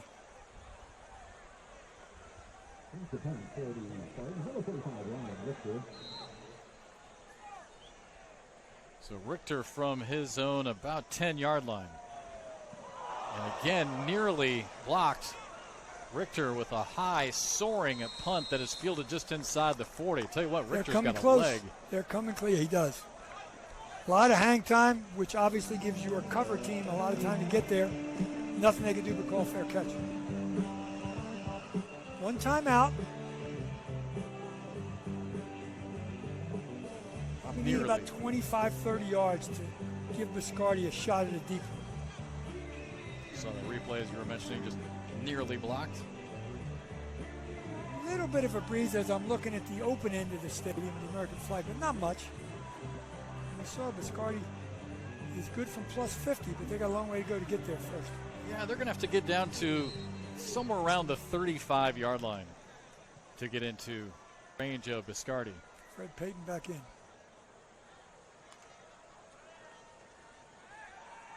Throws it left side. Incomplete. Bit of a battle out there on that left side.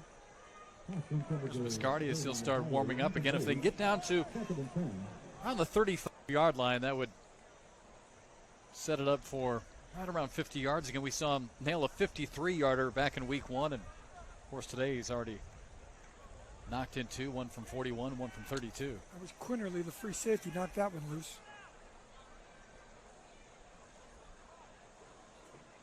Quinterly's back there by himself. Just make a play. Everybody else is playing man. Marable goes off left side, gets inside the 50, inside the 40, and falls out of bounds on that far sideline just inside the 35-yard line. And just like that, on one play, they are in range of Biscardi. The question is, did they call him out of bounds to stop the clock or just move the chains? Watch this effort after this. And then the third tackle, he's out for sure. And the clock is not running, so he is out of bounds. And now they get a couple more shots here. Already in range, 1st down and 10 from the 33. Payton with a ton of room to run, instead passes at the last second, and it is caught. Nice catch by Holmes at the 21-yard line. Fred Payton on the run. We talked earlier in the game how he wasn't very accurate. Boy, he's accurate now when he needs to be.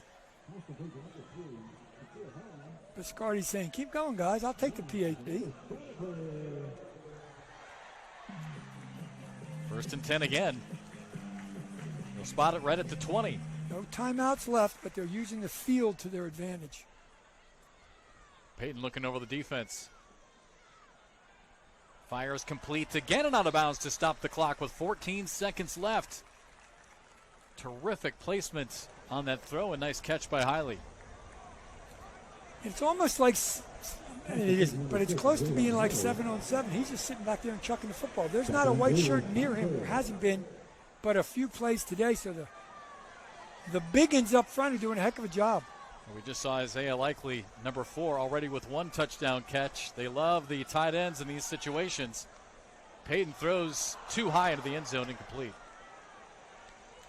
Going there for Hiley and threw it a bit high to Hiley. So 9 seconds left, and now you're starting to get into that situation where you don't want to waste an opportunity here. 3rd down and 3, so they can run one more play, but it's either going to have to be all or nothing. A touchdown or just throw it away to stop the clock. Well, the advantage is if they get a 1st down, they can stop the clock and then spike it, but I agree with what you just said. Yeah, they're going to have to go quick here. This has got to either be a touchdown. Well, this is not going to work. They're going to lose an opportunity here. All or nothing, final play as Payton dives towards the end zone. He's going to be short. They're going to rule him down at the 3, and that's how the half ends. Point again, that needed to be an all or nothing. That needed to be a quick touchdown or a quick incompletion to stop the clock because they didn't have any timeouts. He saw the open field. Let's give credit to the Spartans. They make a heck of a play here. He's got a lot of room to run as he comes back to his left. And watch the Spartan defense know where the goal line is and try to make a stop. And they do one heck of a job of making the stop. And it started with Toller, Justin Toller. And no touchdown for the Chanticleers. Good job by Norfolk State. Well, this game was dominated early by Coastal Carolina. Norfolk State off the turnover able to get the touchdown. And Coastal another solid drive, 200 total offense, and a 19-7 lead at the half here from Conway, South Carolina. Halftime show comes your way next. Rookie.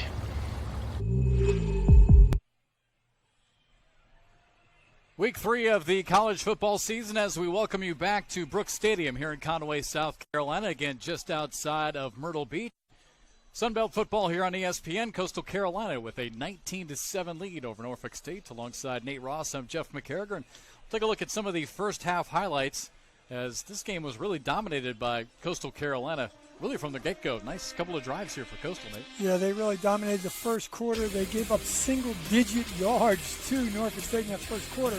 Second quarter a little different. You can see right there, Juwan Carter got them going a little bit. That was the pick by Chandler Christ, his third of the season. 2 last week, 1 this week, and he gets to wear the cape after that.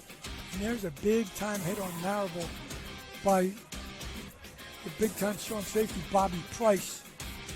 Now, here's a big turning point for Norfolk State as Marable fumbled the football. Spartans able to come up with it, and they capitalized right away. Yeah, nice little pass across to Williams, a little rolling pocket, and got them on the board with 7 points because they got nothing in the first quarter.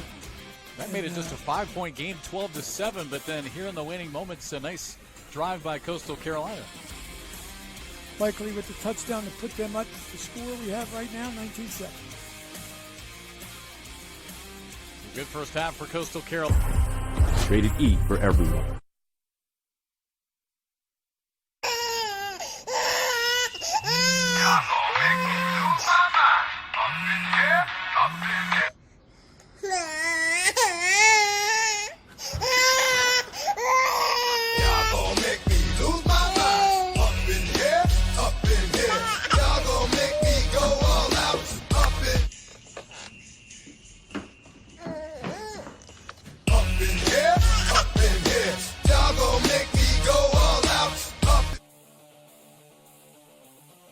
Back here in Conway, South Carolina, Sunbelt football for you on ESPN as the Chanticleers lead Norfolk State 19-7. Well, speaking of the Sunbelt, obviously tremendous success of individual and team accomplishments. A lot of individual players have gone on to play in the NFL. Here from Coastal Carolina, most notably Anthony Chesley, who's currently on the roster for the Cincinnati Bengals on the practice squad, and Josh Norman, All-Pro player back in 2015 in the NFL. The Washington Redskins, and of course his name now on the field house here that they announced last season. Overall for the Sun Belt, 40 players have gone into the NFL or made their rosters. Here's some of the notable ones for you. Daniel Kilgore, of course, for Miami. Mario Davis for the Saints. Lucy Norman for the Redskins. Give Josh Norman credit. He signed a huge contract and gave a lot back to his school with he and his brother being named in the Mario and Josh Norman Field House. There it is right there. So credit to him and his family for giving back.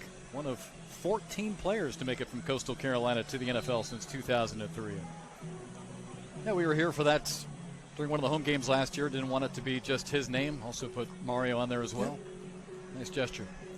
Norfolk State won the opening toss, so they deferred. They'll get it here to start the second half. As the kick will go out of the end zone, and Norfolk State will bring it out to the 25-yard line.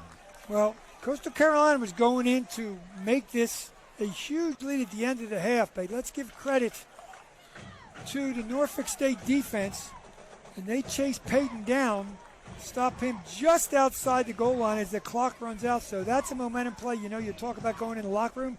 Now they get the football back, see if they can turn things around momentum-wise. 9 seconds on the clock for Coastal Carolina for that final play. Thought they might either take a quick shot at the end zone or maybe just throw it out of bounds to stop the clock and give Biscardi a shot, but instead it was just Freddie Payton ran into all kinds of problems, nowhere to go, and that ended up running out the clock. So like you said, good credit to Norfolk State's defense in that final play. And Norfolk State's offense here, we were just talking about this back in the first half, not ready, so they had to call a timeout. Well, they had a delay penalty earlier. And that's not a good thing to have to do when you have the deficit you have. But I guess they figured that's better than backing them up 5 yards. We'll see if that comes into play later on in this game. Obviously, now just two timeouts left for the rest of the game.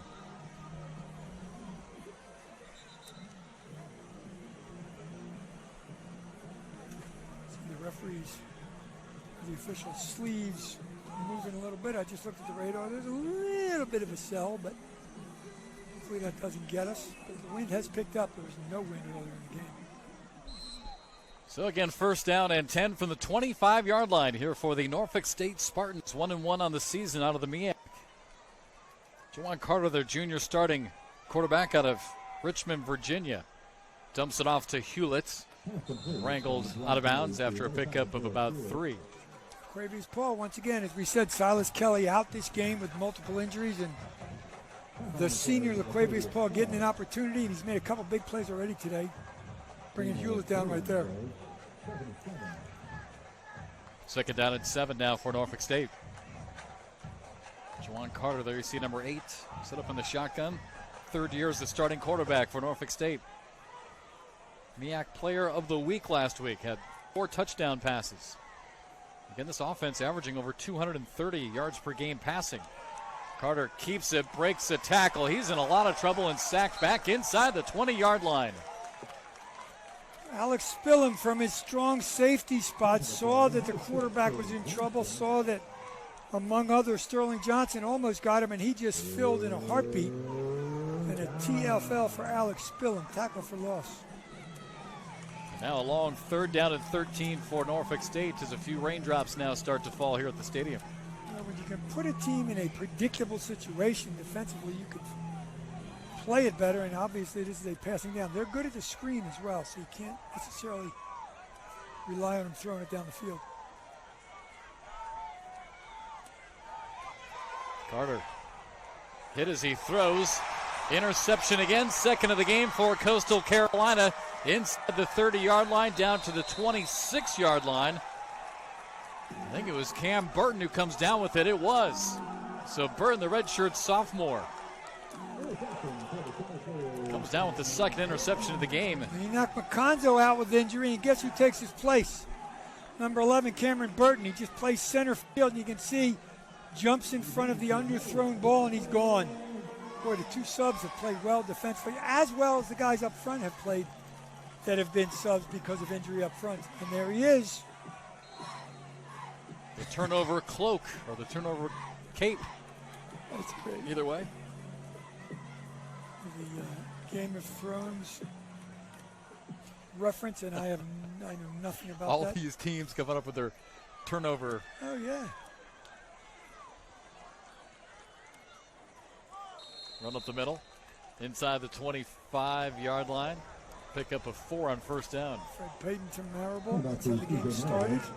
Marable's gotten some decent rest because they have given the ball, speaking of Coastal Carolina, to Reese White and Hairston. And that was the game plan coming in because Marable's had so many touches this year.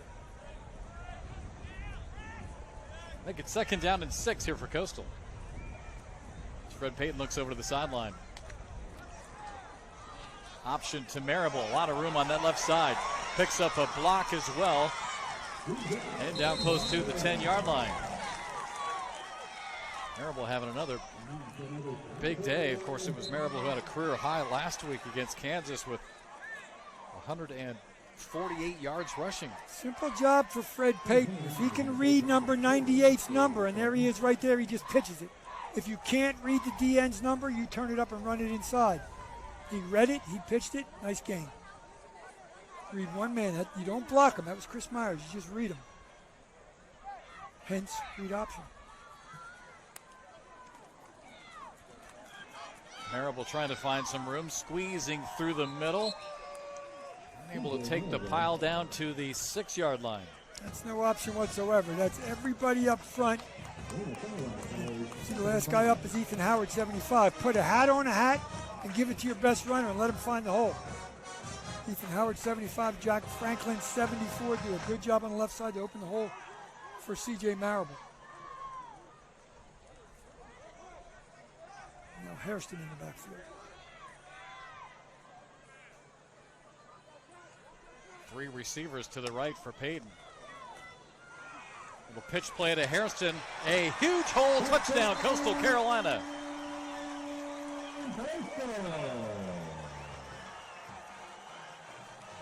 It does not get more wide open than that. This time, Chris Myers is on the other side, but they read him the same way. If you can read his numbers, you pitch it. If he strings it out, you turn it up.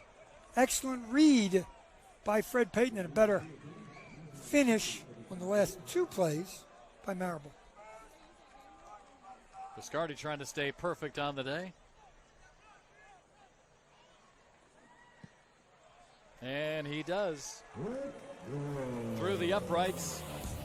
And now a 26-7 lead for Coastal Carolina here at home. Lacrosse? It's the fastest growing sport in America. Dr. Pepper, the official drink of Fansville. Gonna be a big year.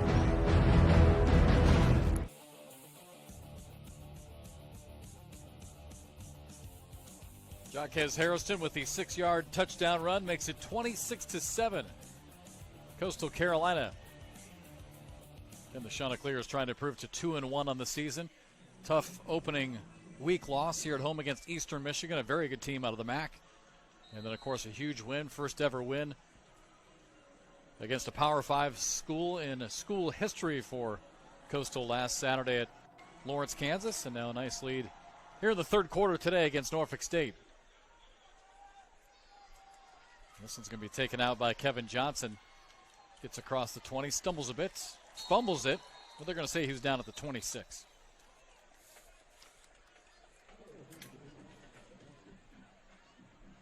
Now Norfolk State offensively, Nate, after that turnover back in the second quarter where they were able to score on the short field, just 47 yards total offense. Yeah, they took advantage of the turnover and scored very quickly. And then the Chanticleers defense stepped up again as we have a player down.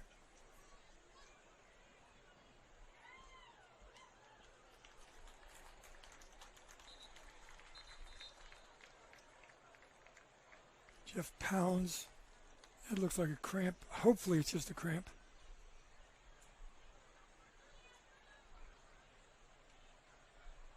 Keep our eyes on him. Again, Norfolk State bringing their offense back onto the field. 47 total yards of offense, 32 passing, 15 rushing. Again, other than that short field score, just have not been able to get it going against Coastal. 7 penalties here today for the Spartans. Latrell Scott's teams typically have not been whistled for a lot of penalties.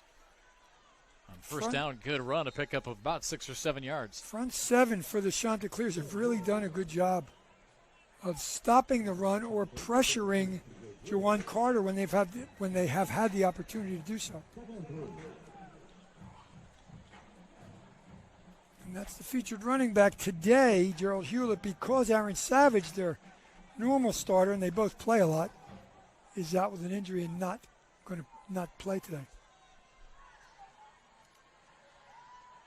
They give it to Hewlett, cuts back, and he might be right at the first down marker. He needed a 36, and he's got it, it looks like. Deion Quinn, the line judge, spots it coming in at the bottom of your picture. Here's a better look at it. He's got to get to the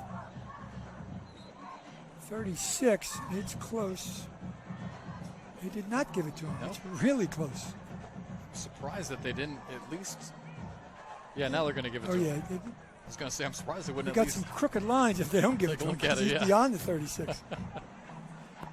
So first down and 10 now for the Spartans. If I lined the field, I can understand that, but I had nothing to do with it.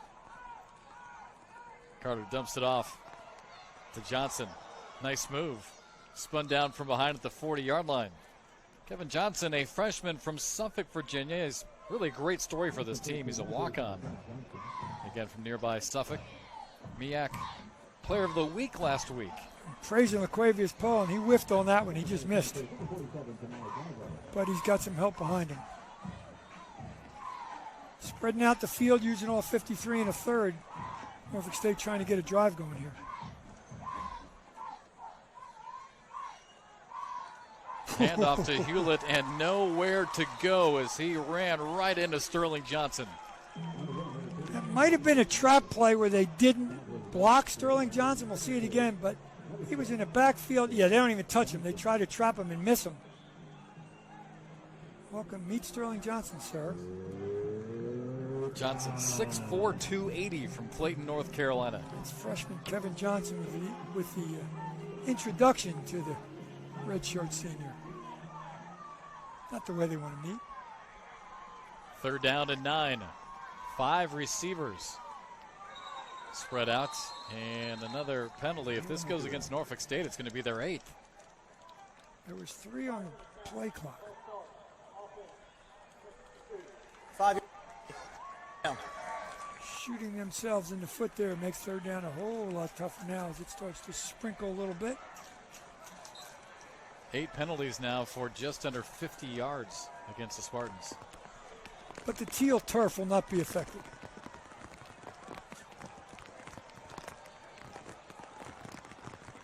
Rain starting to Come chase on, some of the people, fans it's out of the just stands. rain. It's coming down about as hard as it has now so far this afternoon. 3rd down and long. Carter scrambling for his life. Now just has to put it down and take off running. Takes a hit at the 42-yard line. He's still going to be about 4 yards shy. So 4th down coming up for Norfolk State.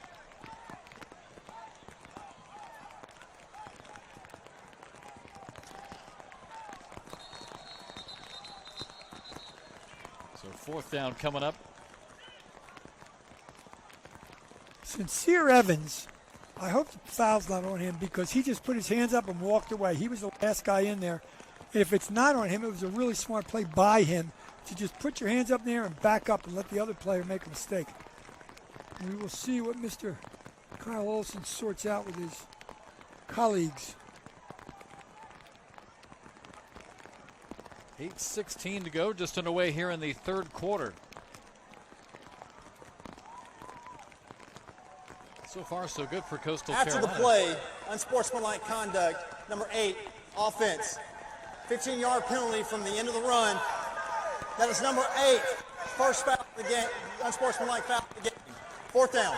Really smart play by Sincere Evans. Watch number 4 in the teal at the end of this. I'm not touching anybody. I'm not saying anything. And he got slapped in the face by the gentleman, number 8 right there. They called the foul. And that's a smart play by Evans. Not a smart play by Nigel Chavis.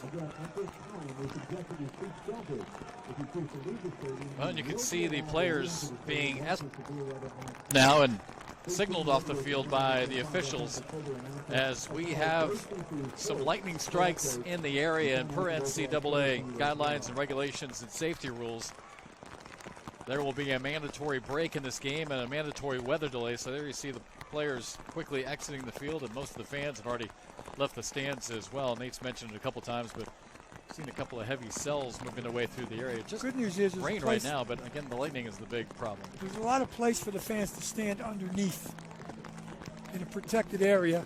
Of course, the players don't have that luxury, so they're going in respective locker rooms, and we'll see what happens. I looked on the radar. It's not a big cell, and it's moving, so that's a good thing. But I didn't stay at a Holiday Inn last night, and I am not a weatherman, so we'll see what happens. I was for 2 years, but I'm not going to make a guess. Go for it. Give us your prediction. I got a 50-50 shot, right? Exactly right. So again, the rain coming down, as you can see here at the stadium. Rain is not the issue, obviously. These fields nowadays are in outstanding shape and can take on a lot of water, but the issue is lightning in the area. They actually have lightning meters nowadays at all these games for many people who don't know that, whether it's a baseball game at the NCAA level or football like we have today. So any lightning in the area will throw us into a mandatory delay. If it's within so many miles, they have to call it, and that information is relayed down to the officials, and Kyle Olson, the head man, tells both coaches, and that's why everybody's off the field, or basically off the field, except the officials right now. So we are in a delay right now. 8:16 to play in the 3rd quarter. We'll take a break. We'll get an update from the officials and come back with that information for you. But again, there you see the game in an official weather delay. 8:16 left to play with the Chanticleers on top. 26-7. We'll take a quick timeout and back with more from Conway right after this.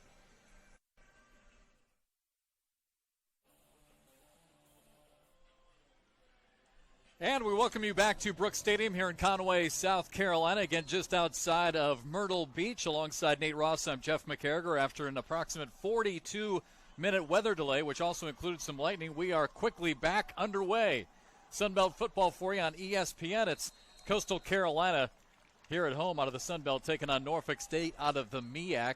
Coastal with a 26-7 lead, and as you just saw on a fourth down and long situation, Norfolk State had to punt it away, so we'll see the offense for Coastal Carolina as we kind of reset here, Nate, and take a look at some of your keys to the game. Well, we knew Norfolk State loved the long ball. They have not had the opportunity to throw many of them because of the Coastal defense. Coastal's pressure on Carter's been really good, and the banged-up offensive line has done an amazing job for the Chanticleer, and Mr. Biscardi is perfect for the day so far, so we'll see how that continues. Bryce Carpenter at quarterback, handoff on first down, and they'll pick up a first down inside Norfolk State territory as C.J. Marable continues to work on his huge day. And again, we talked about this back in the first half, Nate, but last week C.J. Marable with a career-high 148 yards. And after that run right there, he is approaching 90, so he's getting close now to back-to-back 100-yard-plus games here for Coastal. You just saw number 51 slamming his hand into his fist to center, like, let's go, coach, to the sideline. We can run it on these guys. Carpenter looking to pass and throws it way over the head of Javon Hiley. Interesting, football coaches never want anything they're not ready for. A lot of coaches practice what we just went through. In the middle of practice, they'll just blow the whistle, say, get in the locker room. Sit there for 20 minutes so you can learn how to do this. Because if you don't practice it, they don't like the unknown, and you get that unknown sometimes. So it'd be interesting afterwards if we can talk to both coaches down the road to see if they practice this kind of stuff. Second down and 10. Again, Bryce Carpenter in at quarterback. Little pitch play out to the left to Marable. And tackled just shy of the 40-yard line. Bring up third down and short now for Coastal. And again, just to recap on how this game has gone, pretty close game for a while. Coastal Carolina did jump out to a 12-0 lead, but then after a critical territory inside their, or turnover rather, inside their own territory by Coastal, Norfolk State had a short field. They scored to make it 12-7. Now here in the second half, it's been primarily the Chanticleers, as you can see from the scoreboard. And the total yards on offense would show that as well. For Coastal, 305 total yards of offense versus just 68 for Norfolk State. And now a third down situation here for Coastal. They're 7 of 12 on third down. Another pitch play to Marable. Runs into his own player right at the first down line. We'll see if his forward progress gave it to him or not. That's Antoine Loper, the guy who's taken over for Badowski at right tackle, and you could hear the crunch all the way up here. He literally just ran right to the back of Loper. And it looks like they're going to give him the first down. So although he hits Loper right in the back, he does get just enough for the first down. And you can see a lot of times the play has whatever it's called, and then check with me, meaning look back over, but Coach Chadwell just called a timeout. He wants to make sure everybody's on the same page here with 6:12 to go in quarter number 3. Well, just a moment ago, we talked about C.J. Marable just shy of 100 yards. Right now, 99 yards for C.J. Back-to-back big weeks for the starting running back for Coastal. Got a timeout. Coastal Carolina in the lead. Boom. Upgraded. Honestly, it doesn't feel any different. You okay, bro? Rated E for everyone.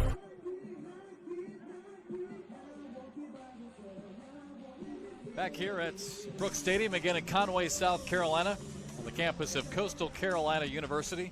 Chanticleers taking on Norfolk State after the timeout. First down and 10 here for the Chanticleers with a 26-7 lead here at home, trying to improve to 2-1 on the season. Bryce Carpenter stays in at quarterback. Fakes the handoff, looking to pass down the middle into the end zone. Some contact. No flag and incomplete as he was looking for Jai Williams. Just a one-man pattern. Everybody in for max protect and just a deep, skinny post, and he just overthrew him. He wasn't open by a lot, so good move by Carpenter to try to throw him open. He just couldn't catch up with it. Charlie Williams, the redshirt freshman. Second down and 10 for Coastal.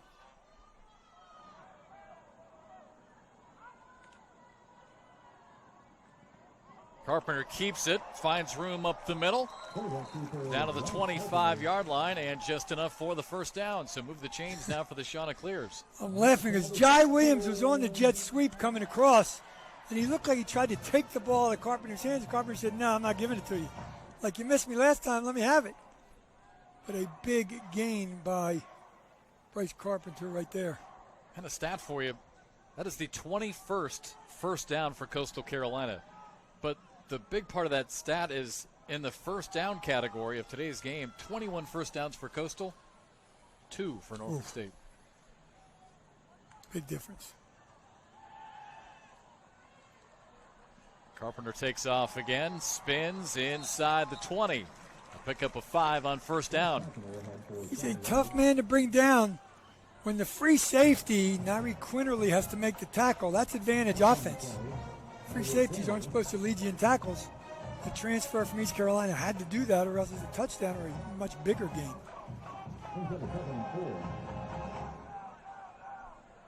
Sam Thompson, 51, you see. I love him. 5'9", 280 in the middle. Spark plug is how you used to describe guys like that. Big spark plug.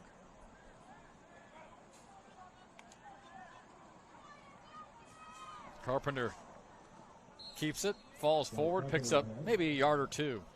It'll bring up 3rd and short now for Coastal. He paid for that one. Middle linebacker Nigel Davis leads a couple guys on that tackle, but he was the first to hit him.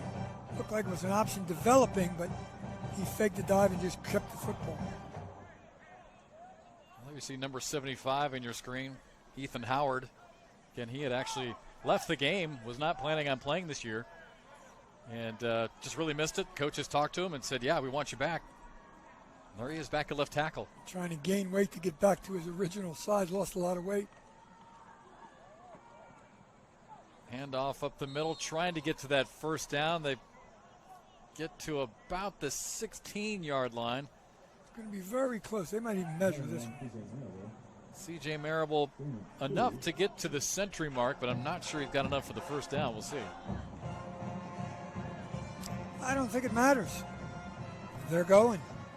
See Marable coming out. That's what Coach Chavo wanted to do, is give him a break. And this is a crucial situation. But they got him out of there. Looks like Hairston's in. Chanticleers are perfect on 4th downs this season. 6 for 6. And they got it again. Make it 7 for 7. Inside the 10-yard line down to the 9. Boy, Jaquez Hairston has been running so strong today for the Chanticleers. He's proved, they gave him an opportunity, and he's proved he can split time now with C.J. Marable, as Marable did last year with Marcus Outlow. So that's a big plus for the Chanticleers going down the rest of this non-conference stretch and then into Sunbelt play. Hairston there, you see him, number 28. 10 carries, 46 yards, and a touchdown here this afternoon. He had 13 for 36 coming into the game. More in one game than he had the previous 2.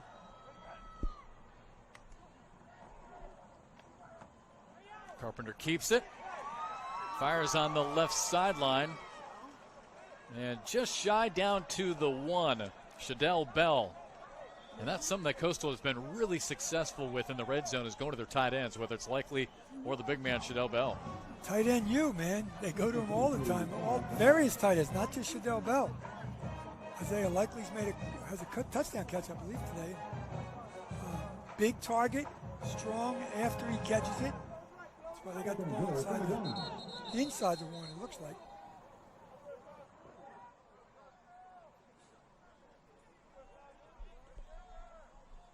Option would be a good call here, especially with the running back. 3 running backs, really, 2 behind the very capable runner, Bryce Carpenter, as well. We'll see if they give it to Marable. 100 yards on the day. Looking for his first score of the afternoon. They do give it to him. Marable trying to push the pile forward, and he is just shy of the goal line. I mean, he will literally be inches shy of the end zone. See Deshaun Dixon, last man getting up there, number 18.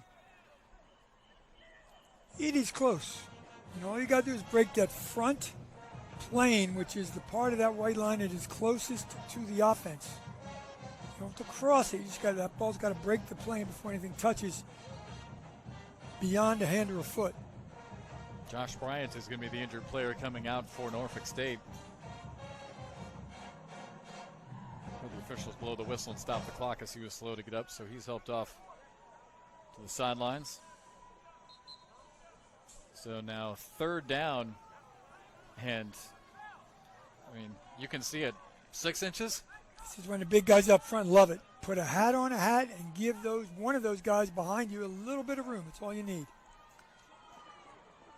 Again to Marable, and this time he is in. Touchdown, Coastal Carolina. Untouched.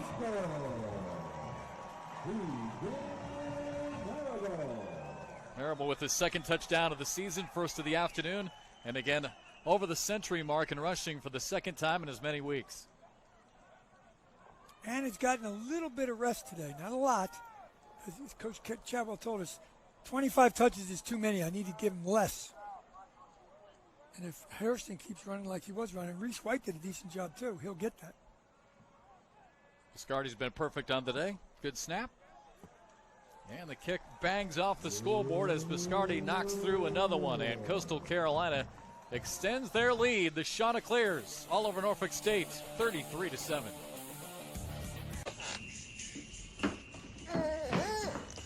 Up in here, y'all gon' make me go all out.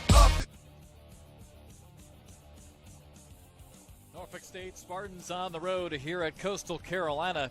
And the Chanticleers now with a 33-7 lead thanks to a 13-play, 58-yard scoring drive that took just over 6.5 minutes. And, of course, capped off on the 1-yard touchdown run by C.J. Marable, who now on the day, 19 carries, 101 yards, and his 2nd touchdown of the season. So, again, 148 yards, career high last week at Kansas for Marable, and now over the century mark again here this afternoon. Johnson out beyond the 20, out to about the 23-yard line. We had some issues after the delay, so we do not have the score and clock on our screen. We're efforting at, but we will keep you up to date. Well, the reason why we got put into that weather delay was because of the lightning. Again, the rain really never got too bad. I mean, it was coming down pretty good. Especially on artificial turf. Yeah, nothing that you couldn't play through. But there was lightning in the area. And maybe the electricity got to the truck as well. Oh, yeah, it might mess something up. Juwan Carter and company trying to get on track here. Yes, they have 1 touchdown, but they would like a lot more. Just 2 first downs all day for Norfolk State. Only 68 yards total offense for Norfolk State. And this is surprising because this is a team that put up almost 500 yards of total offense against Virginia State last week and nearly knocked off Old Dominion at Old Dominion in week 1 and scored 21 points. And they've had a lot of these first play of the drive penalties that have just put them 1st and 15, which is not where you want to be when you have the deficit you have. And, this is a Coastal defense that's playing without 2 of its starters, including one of their leaders in Silas Kelly.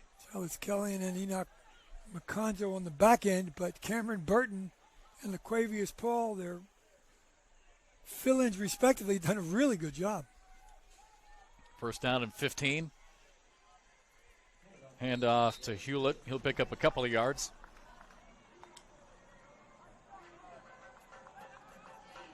Just looking at the penalties, you just mentioned a moment ago that they've really been shooting themselves in the foot.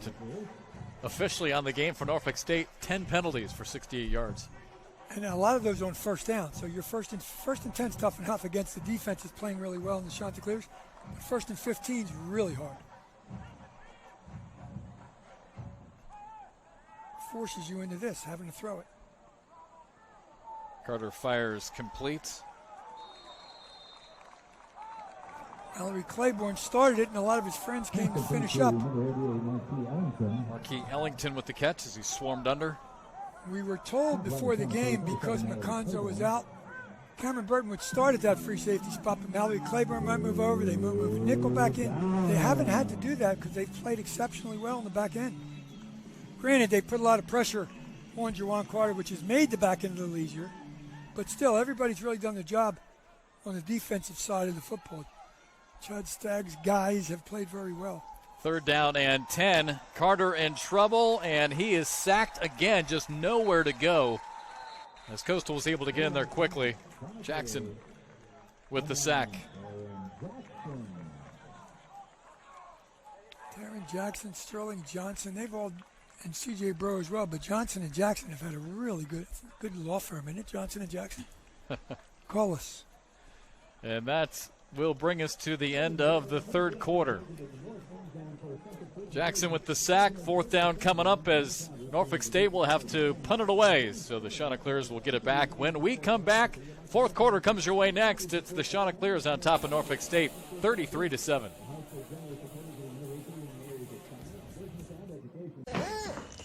Up in here, up in here. Y'all gon' make me go all out. Up. Norfolk State to punt it away. Ryan Richter has been really good here today for Norfolk State. And, of course, as soon as I say that, he shanks it off the right side of his foot, takes a big hop at the 45. Jai Williams on a bounce with a ton of speed, able to make the catch, and speeds out of bounds. So Coastal Carolina will have really good field position as we start the 4th quarter here from Conway, South Carolina. Alongside Nate Ross, I'm Jeff McCarriger. Thanks to our entire crew, and especially to all the cameramen and camera women who are out there this afternoon. We had a little bit of a dangerous situation early. Had a 42-minute delay due to some electricity in the area, so glad everyone was safe and able to get through that. The refs did a great job of getting all the guys off the field. And as you can see, sun shining on the field now here in Conway. Again, we're just about a half an hour away from Myrtle Beach, South Carolina. Just a beautiful campus here at Coastal Carolina University.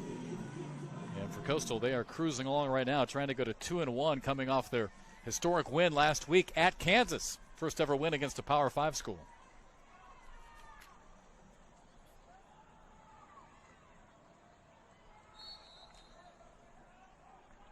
Freddie Payton back into the game at quarterback for Coastal. You know, I guess that's going to be really the biggest decision. I mean, the offense has looked really good today, Nate, with 346 yards total offense. Again, the first downs for Coastal Carolina, 22-2 over Norfolk State.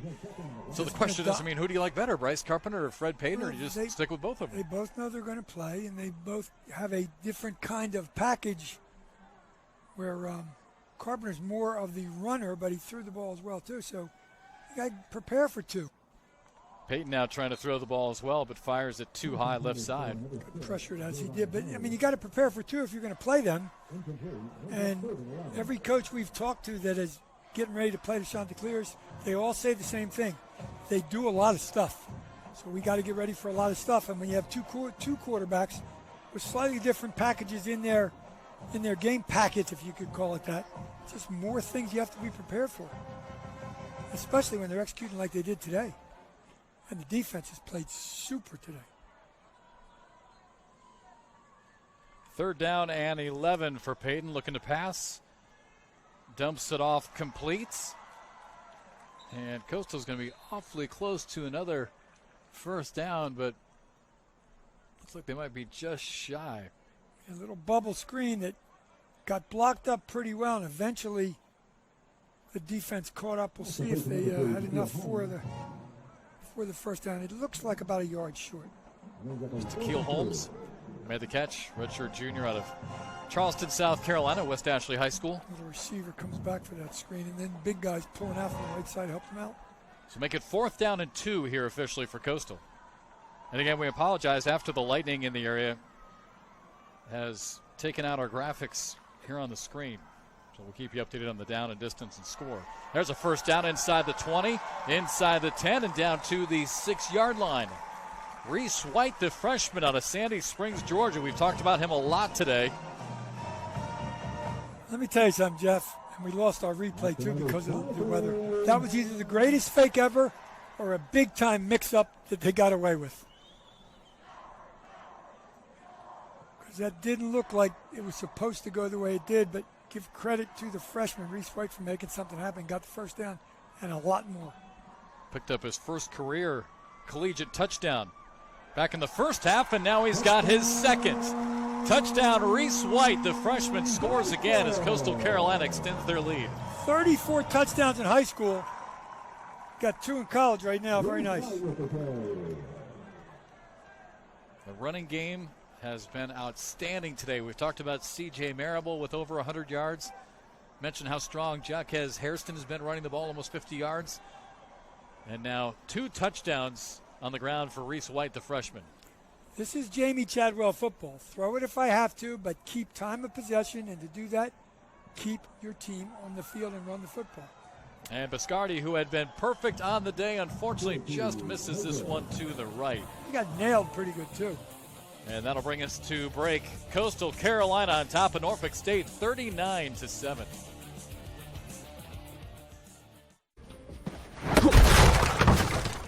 You okay, bro? Rated E for everyone.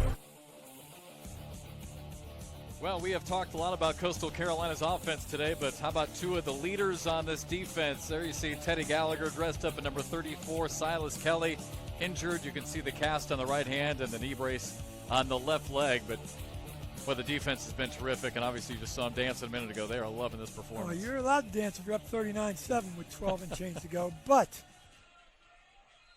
that man with the crutch and the cast on his hand, Silas Kelly, they're playing without him today, and that's pretty impressive because he's really good.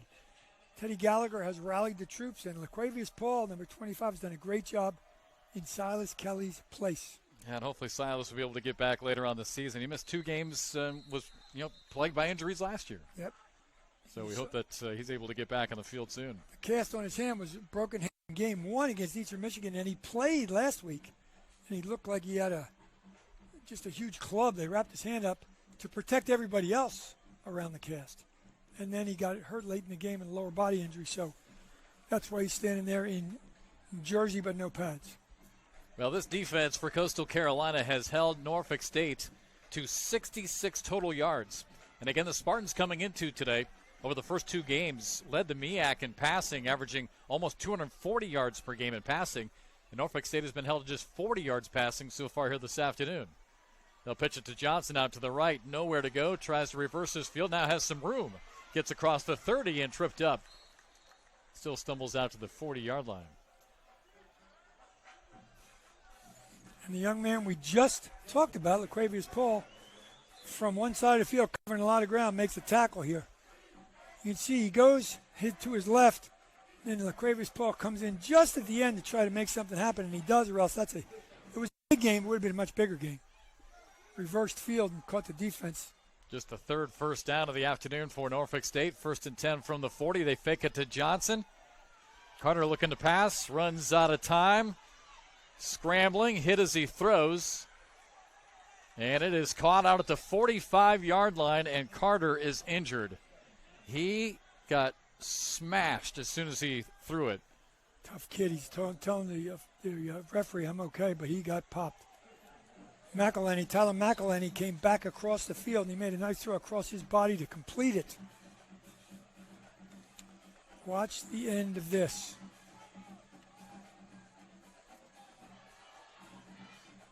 Tough throw, got popped. That's a hard throw, and big-time play to get back into the football game and not just take yourself out. Norfolk State runs it down to the 40. Pick up of about 5 on first down. That's the kind of play I saw Juwan Carter make when I watched this team on tape. He just makes plays happen. Coastal did flush him out of the pocket. He made a big-time play, but they have been in his face most of the day. A lot of hurries. Yeah, Carter 10 of 16 for just 56 yards. 1 touchdown, 2 interceptions. 2nd down and 5. Fakes it short, going deep, but miscommunication on the route. As the receiver going down that right sideline cut it off.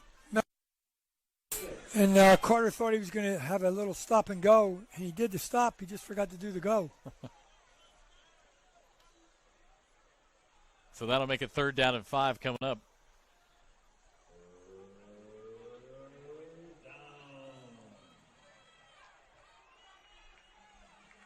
Norfolk State 1-1 on the season.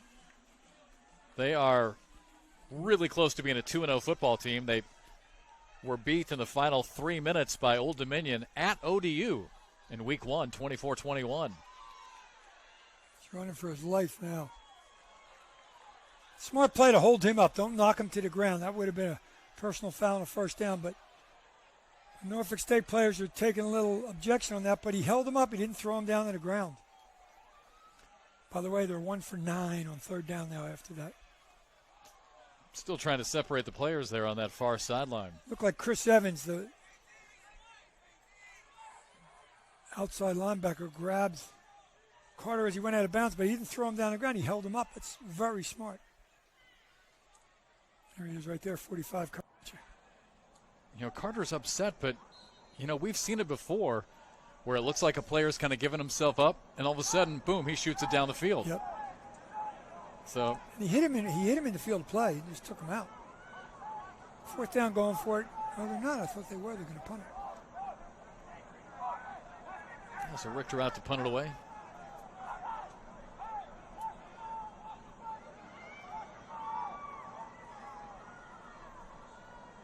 Jai Williams back again for Coastal.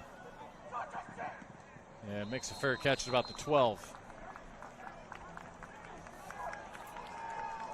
Coach Chadwell's perfect ending would be run the next 10-21. They took a ton of time off the clock in their last week's game.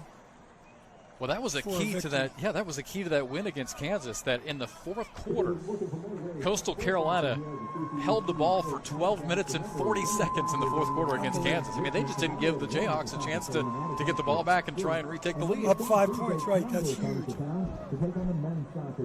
would love to take 10-21 off of it right now. For more information, go online to GoCCSports.com. Some changes, it looks like, as Baden Pinson into the game for Coastal Carolina, running back. And they give it to him as he's wrapped behind the line of scrimmage. Pinson's redshirt sophomore out of Cincinnati, Ohio, getting some playing time late. There he is, number 31. How about the number 31, Baden Pinson?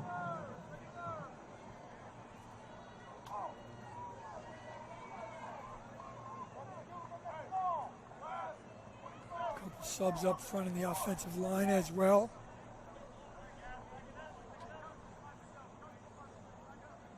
Everybody a chance to play.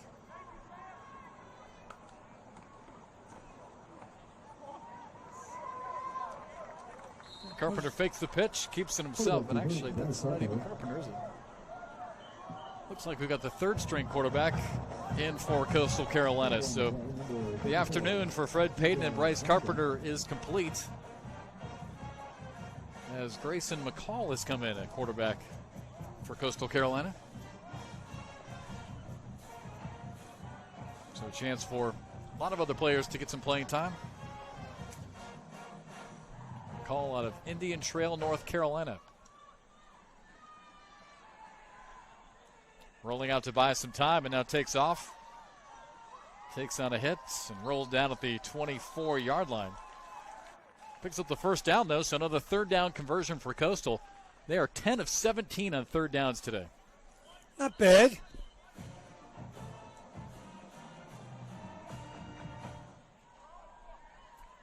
Boy, some of these stats.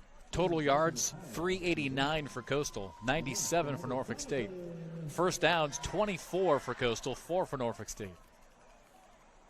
Well, we said in the open that Coach Chadwell was happy with the way, not that they lost game one, but happy with the reaction from game one, came back to win game two. He didn't know how they'd react after winning a game. He said they reacted pretty well.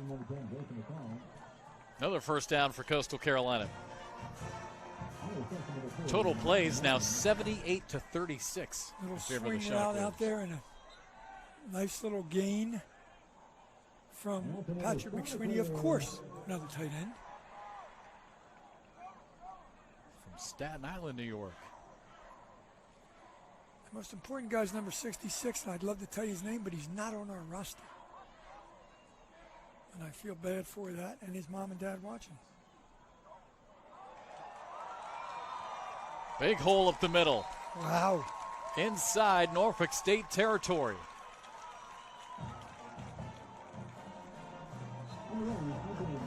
It's another player. I'd love to tell you who he is, but not on the roster. They're digging deep now. This is great, though. I mean, like you mentioned, for Jamie and for his staff, a great opportunity now to get some of these young players some real live game time experience. And with the new rule, you can play 4 games and it does not count as a year of eligibility. So you don't know if you're going to get that opportunity later in the season. You definitely have it here in the fourth quarter, and he's taking advantage.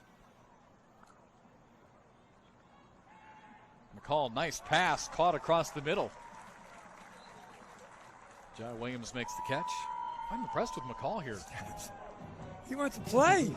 Put me in, coach. I'll show you what I got. Again, a freshman. Good size, 6'3", about 185. Again, he's out of Indian Trail, North Carolina. Went to Porter Ridge High School. And a real good grasp. I mean, here he is, the number 3 quarterback, but he's ready to play. Comes in, obviously has a grasp of the offense. Exactly. And is just owning it right now.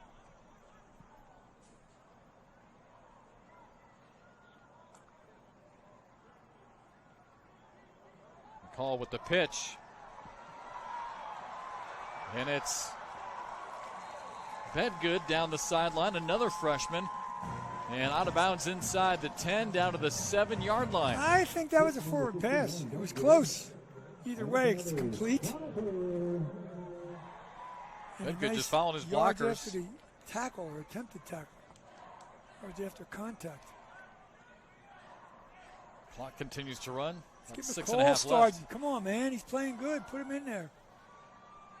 It's always good when you have a third-team quarterback come in and they're just not running generic plays either. They're running a bunch of different stuff. Obviously, he has paid attention. First and goal. McCall into the end zone. Touchdown, Coastal Carolina. Jai Williams.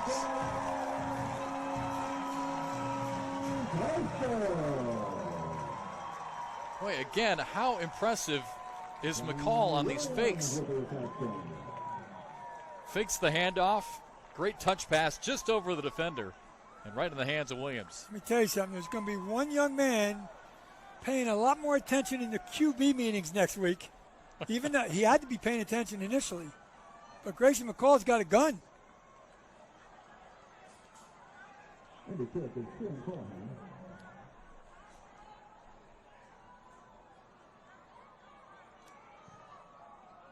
And about the only rough news today for Coastal has been the kicking game in the last couple of PAT attempts.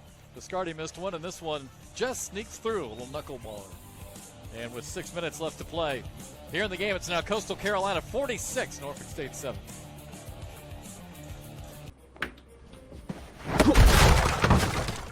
You okay, bro? Rated E for everyone. What an afternoon for Coastal Carolina. 465 total yards of offense as they have a 46-7 lead after that last scoring drive, which was 8 plays, 87 yards, just over 4 minutes. 7-yard touchdown pass to Jai Williams, the redshirt freshman out of Jacksonville, Florida. I'll tell you what, Grayson McCall, the freshman out of North Carolina, came in on that drive, looked really good. Some nice touch on his passes. Led the team right down the field for the score. And again, 46-7, Coastal on top. Well, and again, you talked to Jamie this week, and whatever he did, I don't know if it was the mousetraps that helped, but whatever it was to try and keep the guys focused after that exciting win on the road against Kansas, obviously has worked because they came out today on a mission. Don't go for the cheese, man. That's what he told them. Don't go for the cheese. It's a trap game, and it worked. Not a trap game because of who's next. A trap game because you beat a Big 12 team. You got all excited. You got to take care of business, and boy, have they. And, I think that also showed the respect that Jamie had for this Norfolk State team. Absolutely. Because, again, while they have not produced a lot of offense, still looking to get to that 100-yard marker of total offense, is the fact that, first in the MEAC in passing yards coming into today, put up 44 points last Saturday, 21 points against Old Dominion in the first week of the season. So this was a Norfolk State team that everyone, I think, fully expected to be able to come in here and score some points. Kenny Roberts on the stop there, redshirt freshman, getting an opportunity. And make no mistake about it, Norfolk State's going to win some games in the MEAC. Oh, absolutely. Their preseason ranking was number 7 in the MEAC. Pass is caught over there on the far sideline. And out near midfield. But, Norfolk State, kind of a question mark of who was going to show up, because while they were ranked number 7 in the MEAC, they were ranked number 10 in the country in the HBCU poll this week. So, everyone really knew this team had some talent. Well, I think that's a credit to Juwan Carter and the offensive coach Scott, because of how well and how varied they can be offensively. First down and 10 from the 45-yard line.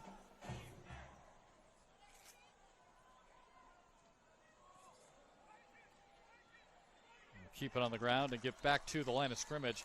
DeAndre Thomas, by the way, in at quarterback for Norfolk State. He's a sophomore. Good-looking kid, good size, 6'4", 210 out of Washington, D.C. Had a touchdown pass last week as well.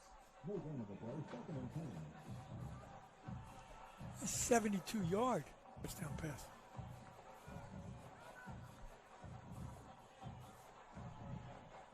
Second down and 10. They fake it to Johnson. And Thomas short hops his receiver there on the far sideline, brings up third down. Well, what was more impressive today, the offense or the defense? Again, we've talked a lot about the offensive numbers, but, man, this defense has been terrific. That's just what I was thinking about. The offense was good, but the defense didn't let Norfolk State they gave him a touchdown, but had no field position, had no real threat to get back into the football game because the defense was so good. And the offense got the ball in some good field positions as well. The one time they didn't, they turned it over, and that's how Norfolk State got their 7.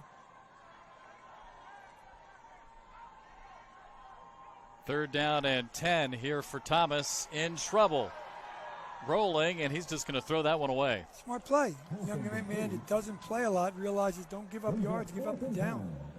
I feel like 2 keys today for the defense, Nate, is that, one, they obviously seem to get pressure on the quarterback, on Juwan Carter, the starter, but I thought they did a really good job against the run game, too. Norfolk State couldn't get anything going on the ground. Well, Teron Jackson, Johnson, and Brewer did a good job up front, but then Silas Kelly not in there. LaQuavius Paul and Teddy Gallagher were exceptionally good. So the front 5, and then Sincere Evans and the other linebackers did a great job as well. But the front 3 really set the tone. There's the bomb. And fair catch back at the 10-yard line. And that'll bring us to a timeout with 4:03 to play in the fourth quarter. It is all Coastal Carolina here at home. Boom. Upgraded. Honestly, doesn't feel any different. You okay, bro? Rated E for everyone.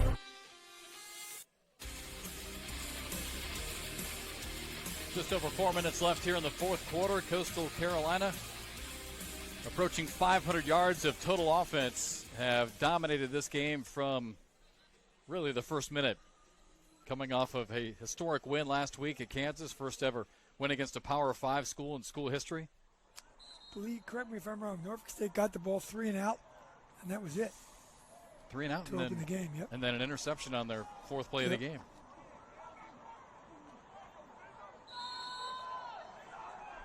Well, last week was historic for a couple reasons. We can sit here and say it was their first ever win against a Power 5, but you got to remember, a lot of people don't know this. And, quite frankly, I forget it sometimes too. This school has only had football since 2003. Good point. And FBS football for just a couple years. Yeah, full time for 2 years. Yeah. So they're growing pains, man. That's a big step in the evolution of this team. Nice run right there. Boy, and it just does not matter who's coming into this game. Every ball carrier has just had a hole. So, and I think that's a credit to the guys up front. Yeah. Guys up front have been exceptional. Now the starters are out of there, but no matter who has done a really good job. And once you control the other side's defensive front 4, it's kind of a mindset thing.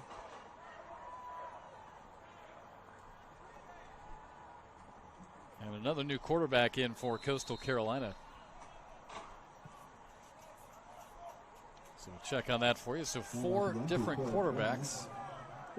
Jared Guest, number 7, I believe is who it is. Yeah, the freshman from Marietta, Georgia, just outside of Atlanta. Kennesaw Mountain High School. 6'3", 170. All that work in the summer, all that work preseason. 2 new quarterbacks got a chance to play. Nice option, nice read. Yeah, pitched at the last second, room to run, and out of bounds near the 50-yard line.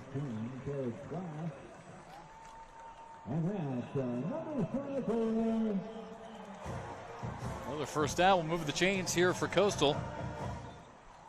Well, Newland Isaac and Willie Corner, the co-offensive coordinators, Willie Corner in charge of the passing game, Newland Isaac in charge of the running game.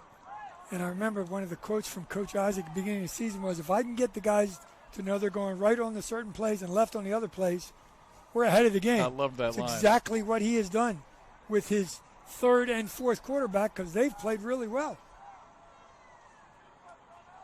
Carried Class is wearing number 18 in at running back. We saw him on the last play. This time just a quarterback keeper. Well, you can see Coastal Carolina does not recruit passers only. They want kids who can run the football. And all 4 guys that have played at the QB spot today have run the football effectively because the read to run it is there. Hard to see number 7 and not think about Kilton Anderson, isn't it? True. It's still fresh in my mind. Kilton Anderson, really good quarterback here for a couple years at Coastal. Unfortunately, suffered through a lot of injuries last year.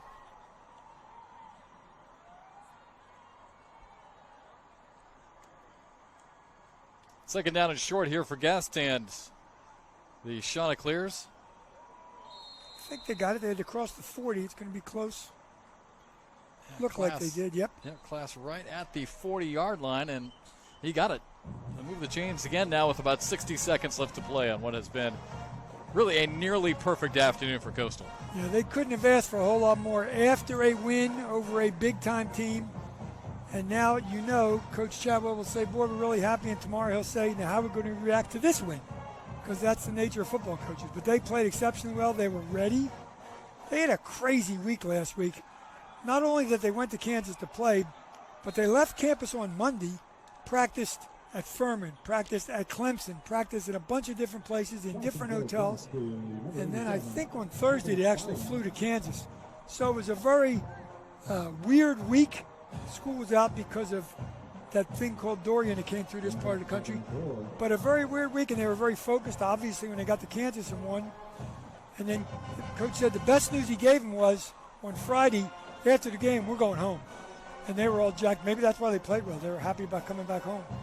But they did, and then back-to-back W's is always a good thing for a football team. Well, what did Coach say about the cheese? Don't eat the cheese. Don't go for the cheese. They didn't. I'd say they didn't. Coastal Carolina improves to 2-1 on the season as they win it by a final of 46-7. 521 total yards of offense here this afternoon with multiple quarterbacks. That's a lot of yards. They knew both were going to play. They read the pitch exceptionally well. When they did, they executed well. There's Marable just taking a big-time hit but hanging in there. They got into the end zone multiple times because they were exceptionally efficient on the offensive end. And as we talked about many times, the defense was super. Gave up 7 points because they gave really good field position on a turnover to Norfolk State. Reese White, the freshman, with 2 touchdowns, his first 2 career collegiate touchdowns, and C.J. Marable over the century mark in rushing for the second time in as many weeks. Congratulations to the Chanticleers of Coastal Carolina. They improved to 2-1 on the season as they win it over Norfolk State by a final of 46-7. For Nate Ross and our entire crew, I'm Jeff McCarriger as we say good night here from Conway, South Carolina.